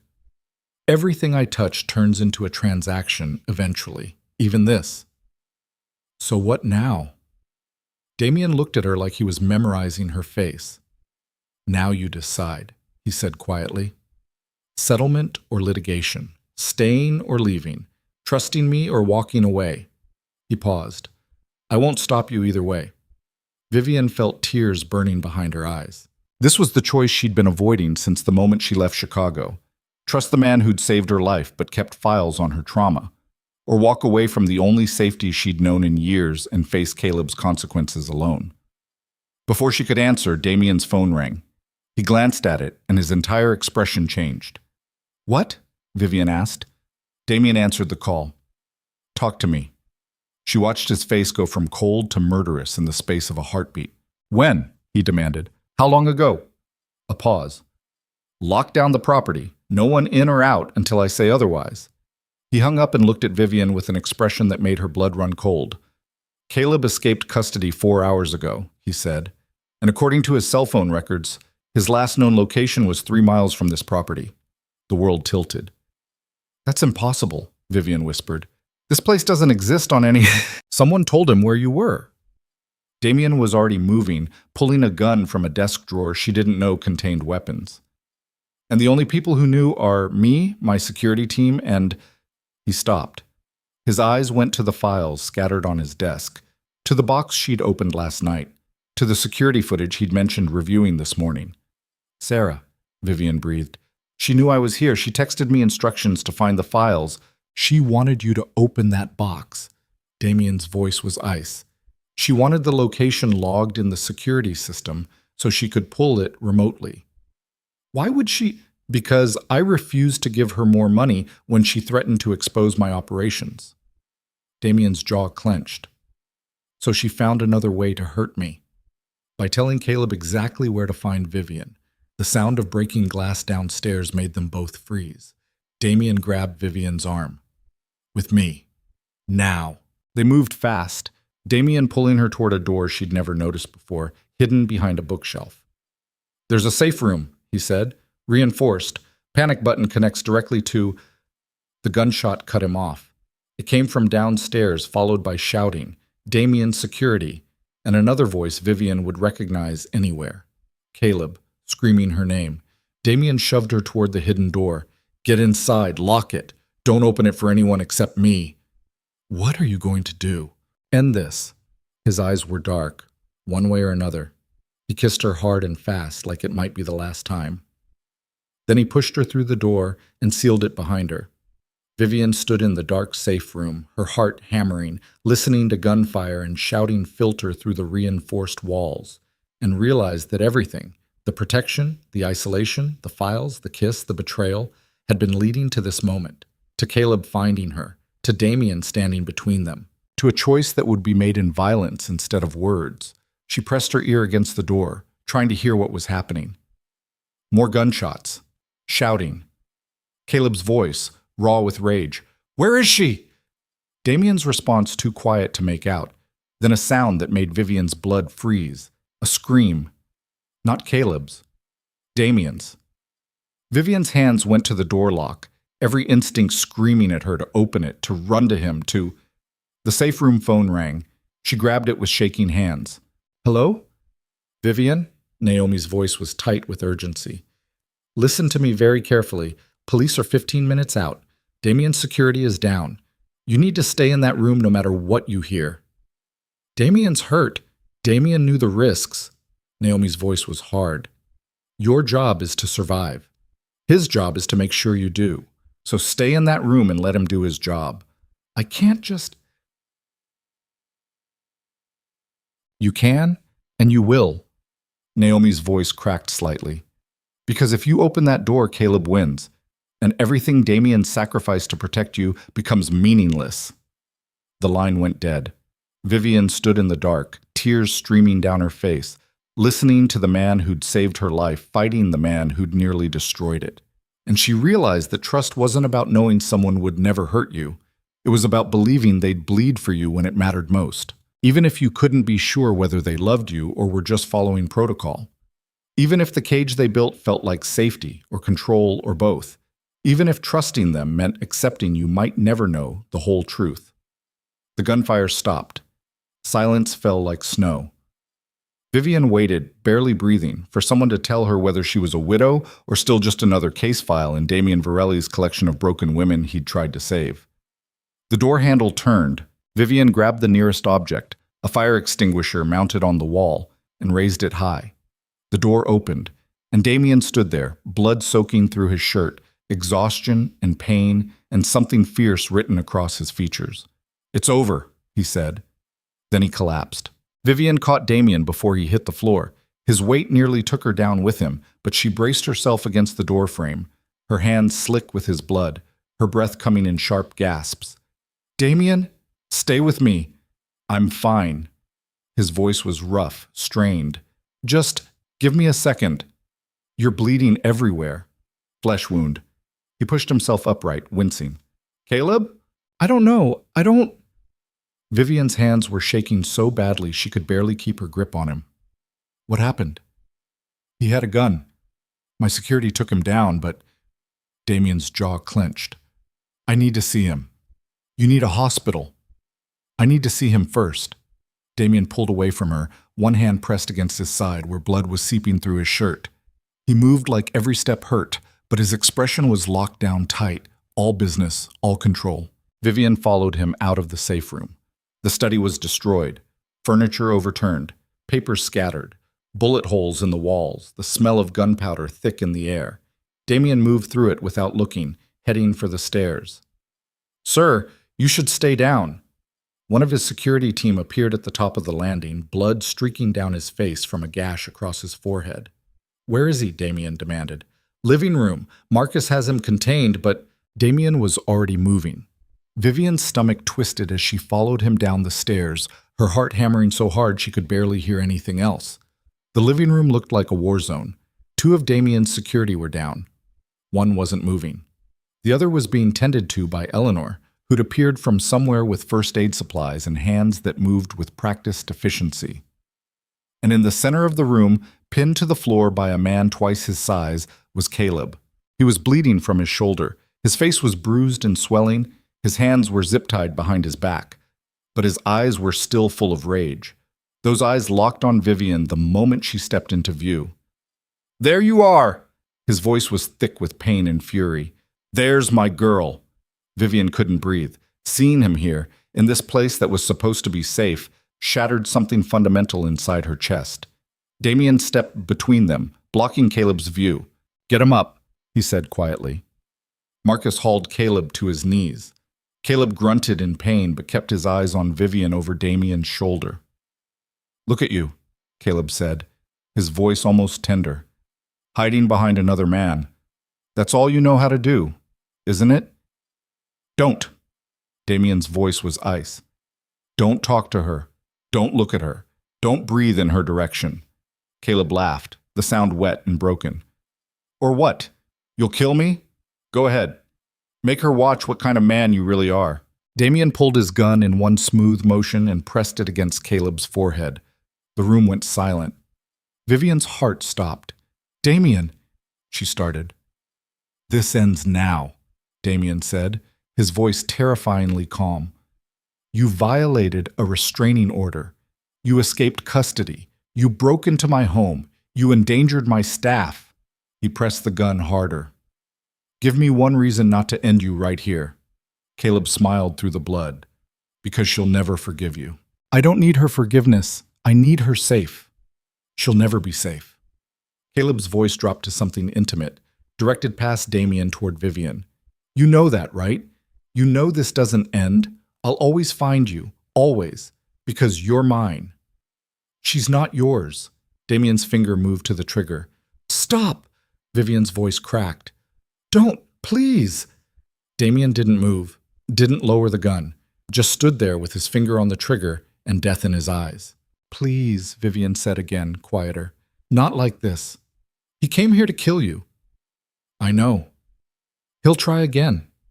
I know. Vivian stepped forward. But if you kill him, you become what everyone's saying you are. A criminal, a murderer, and I become someone who watched it happen. Damien's jaw clenched. He doesn't deserve mercy. No, he doesn't. Vivian's voice was steady now. But I deserve to not carry his death on my conscience. So does your family, your business, everything you've built. The logic was brutal and practical and exactly what Damien understood. He lowered the gun slowly. Caleb's smile widened. That's right, good dog. Listen to your master. Damien pistol-whipped him across the face so fast Vivian barely saw it happen. Caleb went down hard, blood pouring from his nose. Get him out of here, Damien said to Marcus. Secure him in the basement until the police arrive. Marcus hauled Caleb up, dragging him toward the hallway.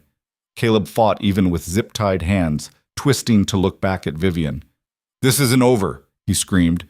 You hear me? This isn't over. I'll get out. I'll find you. The basement door slammed shut, cutting off his voice. Vivian stood frozen, her entire body shaking.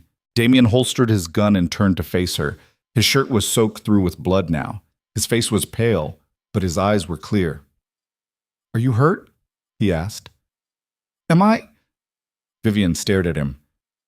You're the one who's been shot. Grazed. I'm fine. You're not fine. You're bleeding. Vivian. He crossed to her and took her face in his hands, his touch gentle despite everything. Are you hurt? No. The word came out broken. But you. I'll live. He studied her face like he was looking for cracks. Did he touch you? No, I was in the safe room like you said. Good. Damien's hands dropped. That's good. Sirens wailed in the distance, getting closer. Eleanor appeared from the kitchen. Ambulance is 5 minutes out. Police right behind them. Damien nodded. Get the staff somewhere safe. Lock down anything that doesn't need to be seen. Eleanor disappeared again with military efficiency. Damien swayed slightly. Vivian grabbed his arm. You need to sit down. I need to brief security before the police arrive.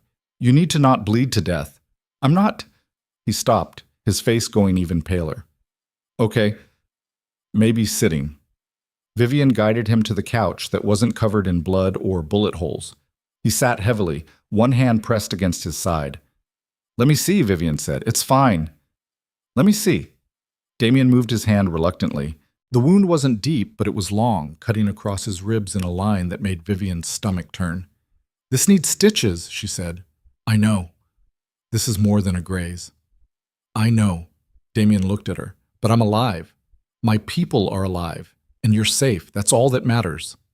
The words hit harder than they should have. Vivian grabbed towels from somewhere, her hands moving on autopilot, and pressed them against the wound to slow the bleeding. Damien winced but didn't pull away. I'm sorry, Vivian said quietly. For what? For opening that box. For trusting Sarah. For... Her voice cracked. For bringing this to your door. You didn't bring anything. Caleb did. Damien's voice was firm. And Sarah manipulated you because she knew exactly which buttons to push. The files are real. I do keep detailed records. I do monitor patterns. Damien looked at her directly. But not because you're an experiment. Because trauma is complex and dangerous, and I've learned the hard way that good intentions aren't enough without data. It felt cold, clinical. It is. No apology in his voice. That's how I stay effective, how I keep people alive long enough to heal. He paused. But the notes don't tell the whole story. What's the rest of the story? Damien was quiet for a long moment, his eyes distant. I care about you, he said finally. More than I should. More than is smart. More than fits into any protocol I've ever designed. His jaw tightened. And that terrifies me because caring means losing objectivity. Losing objectivity means making mistakes. And mistakes in my world get people killed. Vivian pressed harder on the wound as fresh blood seeped through the towels. I don't know how to trust you, she admitted. I know, but I don't know how to walk away either. I know that too. Damien's hand covered hers, warm despite the blood. So we'll figure it out, after we survive the next few hours. The sirens were loud now, right outside. Doors slammed, voices shouted. Footsteps thundered across the porch. Milwaukee PD, hands where we can see them. Damien raised his hand slowly, wincing as the movement pulled at his wound. Vivian did the same. A dozen officers flooded into the room, guns drawn, voices overlapping in commands. Down on the ground! Show me your hands! Is anyone else in the building? Damien spoke calmly, his voice cutting through the chaos. My name is Damien Virelli. This is my property. The intruder is secured in the basement. My head of security will provide you with a full briefing. One of the officers, older, gray-haired, with the kind of face that had seen too much, stepped forward.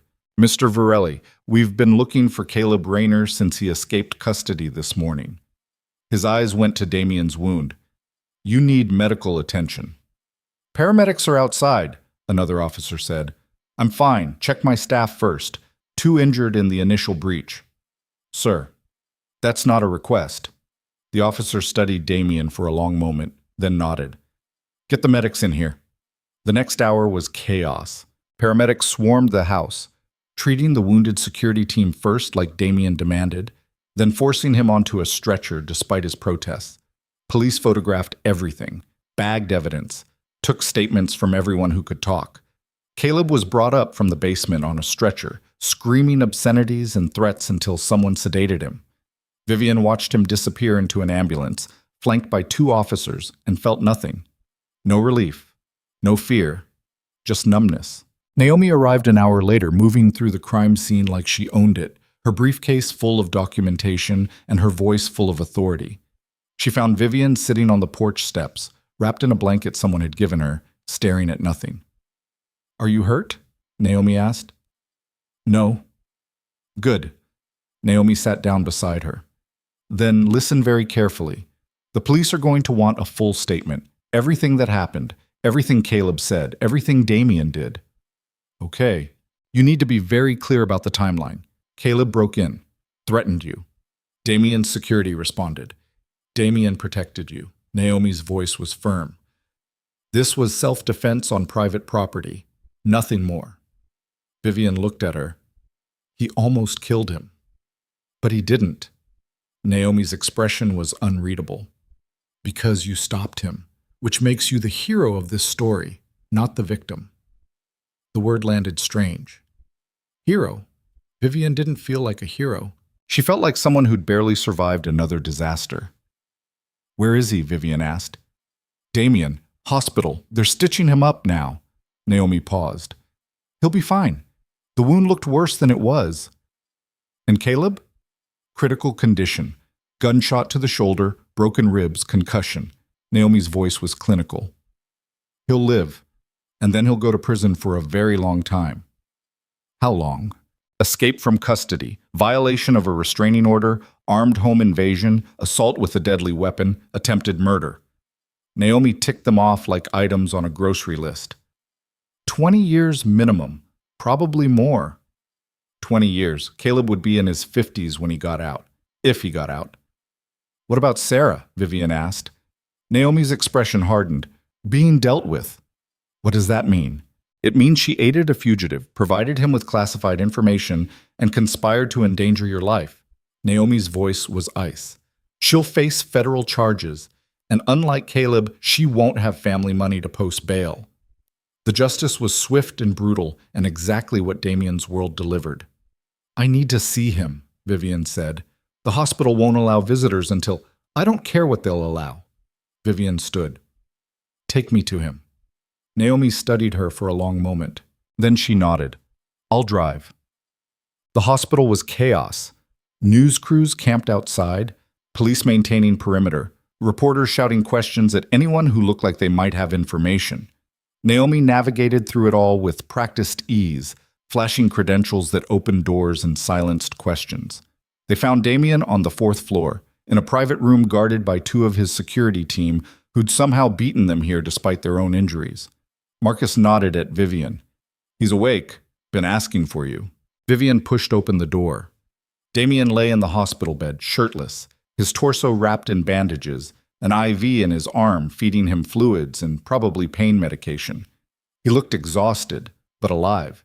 His eyes opened when she entered. You shouldn't be here. Neither should you.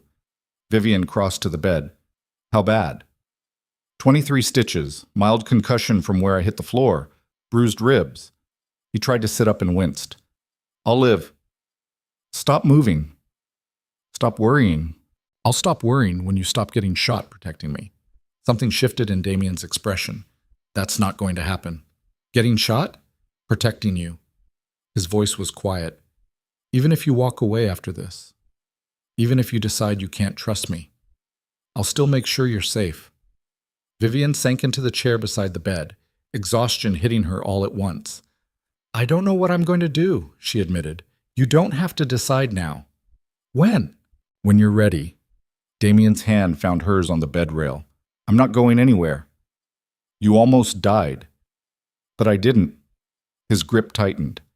And Caleb's going to prison for decades. You're free, Vivian, actually free. No more running, no more hiding, no more looking over your shoulder. The words should have felt like relief. Instead, they felt like standing at the edge of a cliff with no idea what came next. What if I don't know how to be free? Vivian whispered. Then you learn. Damien's thumb traced circles on her palm. One day at a time. One choice at a time, one breath at a time. Tears burned behind Vivian's eyes. I'm still angry at you, she said, about the files, the secrets, the way you treat helping people like a business transaction. I know. But I'm also, She stopped, the words catching in her throat. I'm also grateful and confused, and maybe something else I'm not ready to name yet. That's enough. Is it? For now. Damien's eyes were dark. We have time to figure out the rest. A knock at the door interrupted them. A doctor entered, clipboard in hand. Mr. Virelli, I need to run some tests. 5 minutes, Damien said. Sir? 5 minutes. The doctor looked at Vivian, then back at Damien, then sighed. 5 minutes. Then I'm kicking everyone out. He left. Damien turned back to Vivian. There's something you need to know. What? The settlement offer. Caleb's lawyer withdrew it this morning, before the escape. Damien's jaw tightened. They were never serious. They were stalling while Sarah helped Caleb plan this.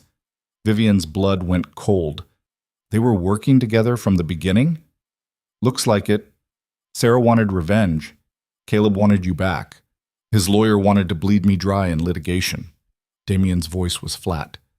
They coordinated the whole thing. How long have you known? I suspected after Sarah contacted you, confirmed it when my people traced the burner phone she used back to Caleb's lawyer's office. He paused. That's why I came back early from Chicago. I knew something was wrong. You didn't tell me. I didn't want to panic you until I had proof. So you kept more secrets? Yes. No apology. Because sometimes protecting people means carrying information they're not ready for. Vivian wanted to be angry, but she was too tired, too wrung out, too aware that Damien's secrets had probably saved her life. I hate that you're right, she said. I know. I hate that I need you. I know that too. I hate, her voice cracked. I hate that I'm falling in love with someone I'm not sure I can trust. Damien went still. Vivian realized what she'd said and felt her face go hot. I didn't mean... Yes, you did. Damien's voice was rough. And for what it's worth, I've been in love with you since you walked into that conference room trying to hide bruises and pretending you were fine. The confession hit like lightning. That was 3 months ago, Vivian whispered. I know. You've been lying about it this whole time. I've been trying not to take advantage of someone in crisis. Damien's eyes were fierce. There's a difference. Is there? Yes. His hand tightened on hers. Because I would have walked away, would have handed you off to someone else, would have kept my distance, if I thought staying close was hurting you more than helping. But you didn't walk away. Because you asked me not to. Damien's voice dropped. Every time I tried to create distance, you pulled me back. Every time I tried to be professional, you looked at me like... He stopped. Like maybe you felt it too. Vivian couldn't breathe. I did, she admitted. I do. But that doesn't mean I know what to do about it. Then don't do anything. Damien's thumb traced her knuckles. Just exist. Just heal. Just be. And you'll what? Wait around hoping I figure it out? Yes. That's insane. Probably. A ghost of a smile. But I've built an empire on calculated risks. This one's worth it. The doctor knocked again, more insistent this time. Time's up, he called through the door. Damien didn't let go of Vivian's hand. Come back, he said quietly. When you're ready, however long it takes. What if I'm never ready? Then I'll still be here. His voice was certain. Because that's what love means when it's real. It doesn't have conditions. It doesn't have timelines. It just is. Vivian leaned forward and kissed him.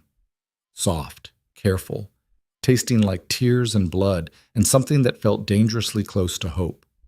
When she pulled back, Damien's eyes were bright. Go, he said, before the doctor calls security. Vivian stood, her hand lingering in his until the distance forced them apart. She was at the door when he spoke again. Vivian. She turned. I meant what I said. About the files. About the protocol. Damien's voice was quiet. You're not number 13. You're the one that broke the pattern. The one that made me realize I was using data to avoid feeling anything real. The words settled in her chest like stones in deep water. Vivian didn't trust herself to speak. She just nodded and walked out before she could change her mind about leaving. Naomi was waiting in the hallway, leaning against the wall with her phone out. The press is going insane, she said without looking up. Billionaire shootout with escaped convict. They're already writing the headlines. What are they saying? That you're a victim, that Damien's a hero, that Caleb's a monster. Naomi finally looked up, which happens to be accurate for once. Vivian leaned against the wall beside her, exhaustion pressing down on her shoulders. What happens now? Now you give a statement to the police. Probably tomorrow after you've rested. Naomi's voice was businesslike. Then you decide what you want your life to look like. I don't know what I want. Yes, you do. Naomi's expression softened slightly. You're just afraid of wanting it. What if I want the wrong thing? Then you adjust. Naomi put her phone away. But Vivian, running from what you want because you're afraid is just another kind of cage. The truth of it hit hard. Vivian had spent 3 years in a cage with Caleb, then 3 months in a different kind of cage with Damien, one built of protection and distance and careful boundaries. But both were still cages, and freedom meant choosing to step outside them, even if she didn't know what waited on the other side. Take me back to the estate, Vivian said. Are you sure? We can find you a hotel. I'm sure. Naomi studied her for a moment, then nodded. Let's go. They left the hospital through a service exit, avoiding the press camped out front. The drive back to Wisconsin was quiet. Vivian stared out the window, watching the city give way to highway, give way to forest, and tried to imagine what her life looked like now. No Caleb, no immediate danger, no crisis forcing her into someone else's protection. Just choices. Real ones. Hers to make. It should have felt liberating. Instead, it felt terrifying. Because choosing meant risk. And risk meant the possibility of being hurt again. But maybe that was the point. Maybe freedom wasn't the absence of risk. Maybe it was the right to choose which risks were worth taking. They arrived at the estate after dark. The property was still swarming with police, crime scene investigators, technicians photographing bullet holes and documenting evidence. Naomi walked Vivian through it all, deflecting questions, handling logistics, making sure she got to her room without being interrogated. Eleanor had already cleaned and turned down the bed. Vivian collapsed into it fully clothed, too exhausted to even consider showering. She slept for 14 hours straight. When she woke, sunlight was streaming through the windows and Eleanor was setting a breakfast tray on the bedside table. Good morning, Eleanor said gently. Or good afternoon, technically. It's almost 2. Vivian sat up slowly, her body aching in places she didn't know could ache. How's Damien? Stable. Naomi said he'll be released tomorrow. Eleanor poured coffee. He's been asking about you every hour. Tell him I'm fine. I'll tell him you're alive. He'll know the difference. Vivian almost smiled. She ate mechanically, tasting nothing, while Eleanor bustled around the room straightening things that didn't need straightening. Eleanor? Yes? How long have you worked for Damien? 18 years. Have you seen... Vivian struggled for words. Have you seen him do this before? Help women like me? Eleanor was quiet for a long moment. I've seen him help many people, she said carefully, but I've never seen him look at any of them the way he looks at you. What's the difference? The others were projects, obligations, ways to atone for things that weren't his fault. Eleanor met her eyes. You're the first one who made him forget to be careful. The words settled heavy. Is that good or bad? Vivian asked. That depends on what you do with it. Eleanor left before Vivian could ask what she meant. Vivian spent the rest of the day walking the property, avoiding the areas still cordoned off by police, trying to process everything that had happened in the past 24 hours. Caleb was going to prison. Sarah was facing federal charges. Damien was recovering from a gunshot wound, and Vivian was free. Actually free. For the first time in 3 years. The realization hit her standing at the edge of the forest, watching afternoon light filter through pine trees. She could go anywhere, do anything, be anyone. She didn't have to stay here, didn't have to wait for Damien, didn't have to figure out whether love built on trauma could survive in peacetime. She could walk away, start over somewhere new, build a life that was entirely hers. The thought should have been appealing. Instead, it felt hollow. Because somewhere in the past 3 months, Damien had become more than her protector. He'd become the first person who saw her completely and didn't ask her to be smaller. And walking away from that felt less like freedom and more like running from the only real thing she'd built since escaping Caleb. Vivian pulled out her phone and called the hospital. The nurse connected her to Damien's room. He answered on the first ring. Are you okay? I'm fine. Vivian took a breath. I need you to answer something honestly. Always. If I asked you to delete those files, all of them, including mine, would you? Damien was quiet for a long moment. Yes, he said finally, if that's what you need to trust me. Even though it goes against everything you believe about protecting people. Even though, his voice was firm, because protecting you means respecting your boundaries, even when they conflict with my instincts. Vivian closed her eyes. Don't delete them, she said. What? Don't delete them. Keep your records, keep your data, keep your protocols. She opened her eyes. But stop treating me like I'm one of them. You're not. I know, you told me, but I need to see it. Vivian's voice was steady. I need you to show me that I'm different, not with words, with actions. What do you want me to do? Come back here, heal, and then… She took a breath. And then let's figure out what this is. For real, no protocols, no distance, no careful boundaries designed to protect me from you. Vivian, I'm not asking for forever, I'm asking for honest. Her voice cracked slightly.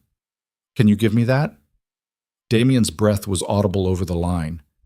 Yes, he said quietly, I can give you honest. Even if it's messy? Especially if it's messy. Vivian felt something tight in her chest finally start to loosen. Okay, she said. Okay? I'll be here. When you get back. And we'll try. Try what? Being something other than protector and protected. Vivian looked out at the forest. Being equals. Partners. Whatever that looks like. I don't know if I know how to be an equal partner, Damien admitted. I'm used to being in control. Then you'll learn. Vivian's voice was firm. The same way I'm learning how to not need saving. Damien was quiet for a long moment. I love you, he said, in case that wasn't clear. It was clear. Vivian smiled despite the tears burning behind her eyes. But it's nice to hear anyway. I'll say it as many times as you need. Once was enough. She paused. For now. They hung up. Vivian stood in the Wisconsin forest, watching the sun sink toward the horizon, and felt something she hadn't felt in years. Not safety. Not fear. Just possibility. The sound of tires on gravel made her turn. A car was pulling up the drive. Not Naomi's sedan. Something smaller. Unfamiliar. Vivian's chest tightened as the driver's door opened. A woman stepped out. Blonde, early 30s, expensive clothes that tried too hard to look casual. Her face was familiar in a way that made Vivian's stomach drop. She'd seen it in one of the files. Jennifer Zhao. Number 7. The woman crossed the lawn slowly, her hands visible, her expression unreadable. Vivian Mercer? She called out. Vivian's hand went to her phone. Don't come any closer. I'm not here to hurt you. Jennifer stopped 20 feet away. I'm here to warn you. About what? About him. Jennifer's voice was hard. About what happens when the honeymoon ends and you're not broken enough anymore to keep his interest. You're wrong about him. Am I? Jennifer pulled out her phone and held it up. Then explain this. She turned the screen toward Vivian. It showed a document, legal letterhead, dated 2 days ago. A settlement agreement between Damien Virelli and Jennifer Zhao for $200,000. In exchange for her silence about certain allegations regarding Mr. Virelli's business practices and personal conduct. Vivian's blood went cold. He paid you off, she said slowly. He paid me to go away. There's a difference. Jennifer's smile was bitter. Just like he'll pay you eventually, when you stop being grateful enough, when you start asking too many questions, when you become more trouble than you're worth. That's not… It's already starting, isn't it? Jennifer stepped closer. The doubts, the secrets, the feeling like you don't really know who he is underneath the careful protection. Vivian couldn't answer, because it was true. All of it. He's not a savior, Jennifer said quietly. He's a collector. And you're the newest piece in his gallery. But the moment you crack, the moment you stop being perfect, broken, beautiful thing he can fix, he'll discard you like all the rest. Why are you telling me this? Because I was you. 6 months ago, standing in this same place thinking I'd found someone who actually cared. Jennifer's voice cracked. And then I healed. And suddenly the protection became surveillance. The care became control. And when I tried to leave, he made it very clear that walking away meant walking away with nothing. So you took the money. I took the money because fighting him meant destroying myself. He has lawyers, resources, power I couldn't touch. Jennifer's eyes were hard. So yes, I took the money and the NDA and the new life in a city where no one knows my name, because that's what he offers women like us: silence or destruction. Vivian felt like the ground was dissolving beneath her feet. I don't believe you, she said, but her voice lacked conviction. Jennifer heard it too. You will, she said quietly. When it happens to you, when you see the man behind the mask, when you realize every kindness had a price tag you didn't see coming. She turned toward her car. Wait, Vivian called out. The settlement. Why did he pay you if you were the problem? Jennifer paused, her hand on the car door. Because I have evidence, she said, about his family's operations, about the people who disappeared after asking too many questions, about the real cost of crossing Damien Virelli. She looked back at Vivian. And he knew that if it went public, it would destroy more than his reputation. It would destroy the carefully constructed lie that he's anything other than his father's son. She got in the car and drove away, leaving Vivian standing alone in the fading light. And for the first time since Caleb's arrest, Vivian wondered if she'd just escaped one nightmare only to walk into another. One that came with expensive suits and gentle hands and promises that sounded like forever, but might just be another kind of cage. Her phone buzzed. A text from Damien. They're releasing me tonight instead of tomorrow. I'll be home by midnight. Can't wait to see you. Vivian stared at the message. Home. He'd called the estate home, like she belonged here, like she belonged to him. She looked up at the massive house surrounded by forest and security and secrets, and realized that loving Damien Virelli meant accepting she might never know the whole truth about who he was or what he'd done, or whether his love came with conditions she couldn't see yet. It meant choosing trust over certainty. It meant risking everything she'd rebuilt for the possibility of something real. Vivian typed a response. I'll be waiting. Then she walked back inside to wait for a man she loved and feared in equal measure, and prayed that when the truth finally came out, whatever it was, she'd be strong enough to survive it. Because the only thing more terrifying than being hurt again was realizing she might already be too far in to walk away. Even if everything Jennifer said was true, even if Damien was exactly what everyone warned her about, even if love was just another word for the most beautiful cage she'd ever lived in. The door closed behind her with a sound like finality. And somewhere in the Wisconsin darkness, headlights cut through the trees as Damien Virelli came home to the woman who'd broken all his carefully constructed rules, neither of them knowing yet whether that breaking would save them both, or destroy everything they'd tried to build from the ruins of their damage. Vivian stood in the main hall watching headlights cut through the darkness beyond the windows. Her chest felt tight. Her hands were cold. Jennifer Zhao's words echoed in her skull like a warning she couldn't unhear. He's a collector, and you're the newest piece in his gallery. The car stopped in front of the house. Damien stepped out slowly, moving like every breath hurt.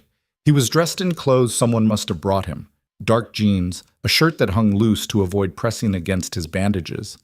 His face was pale, but his eyes were sharp, scanning the property with the automatic vigilance of a man who'd survived by noticing everything.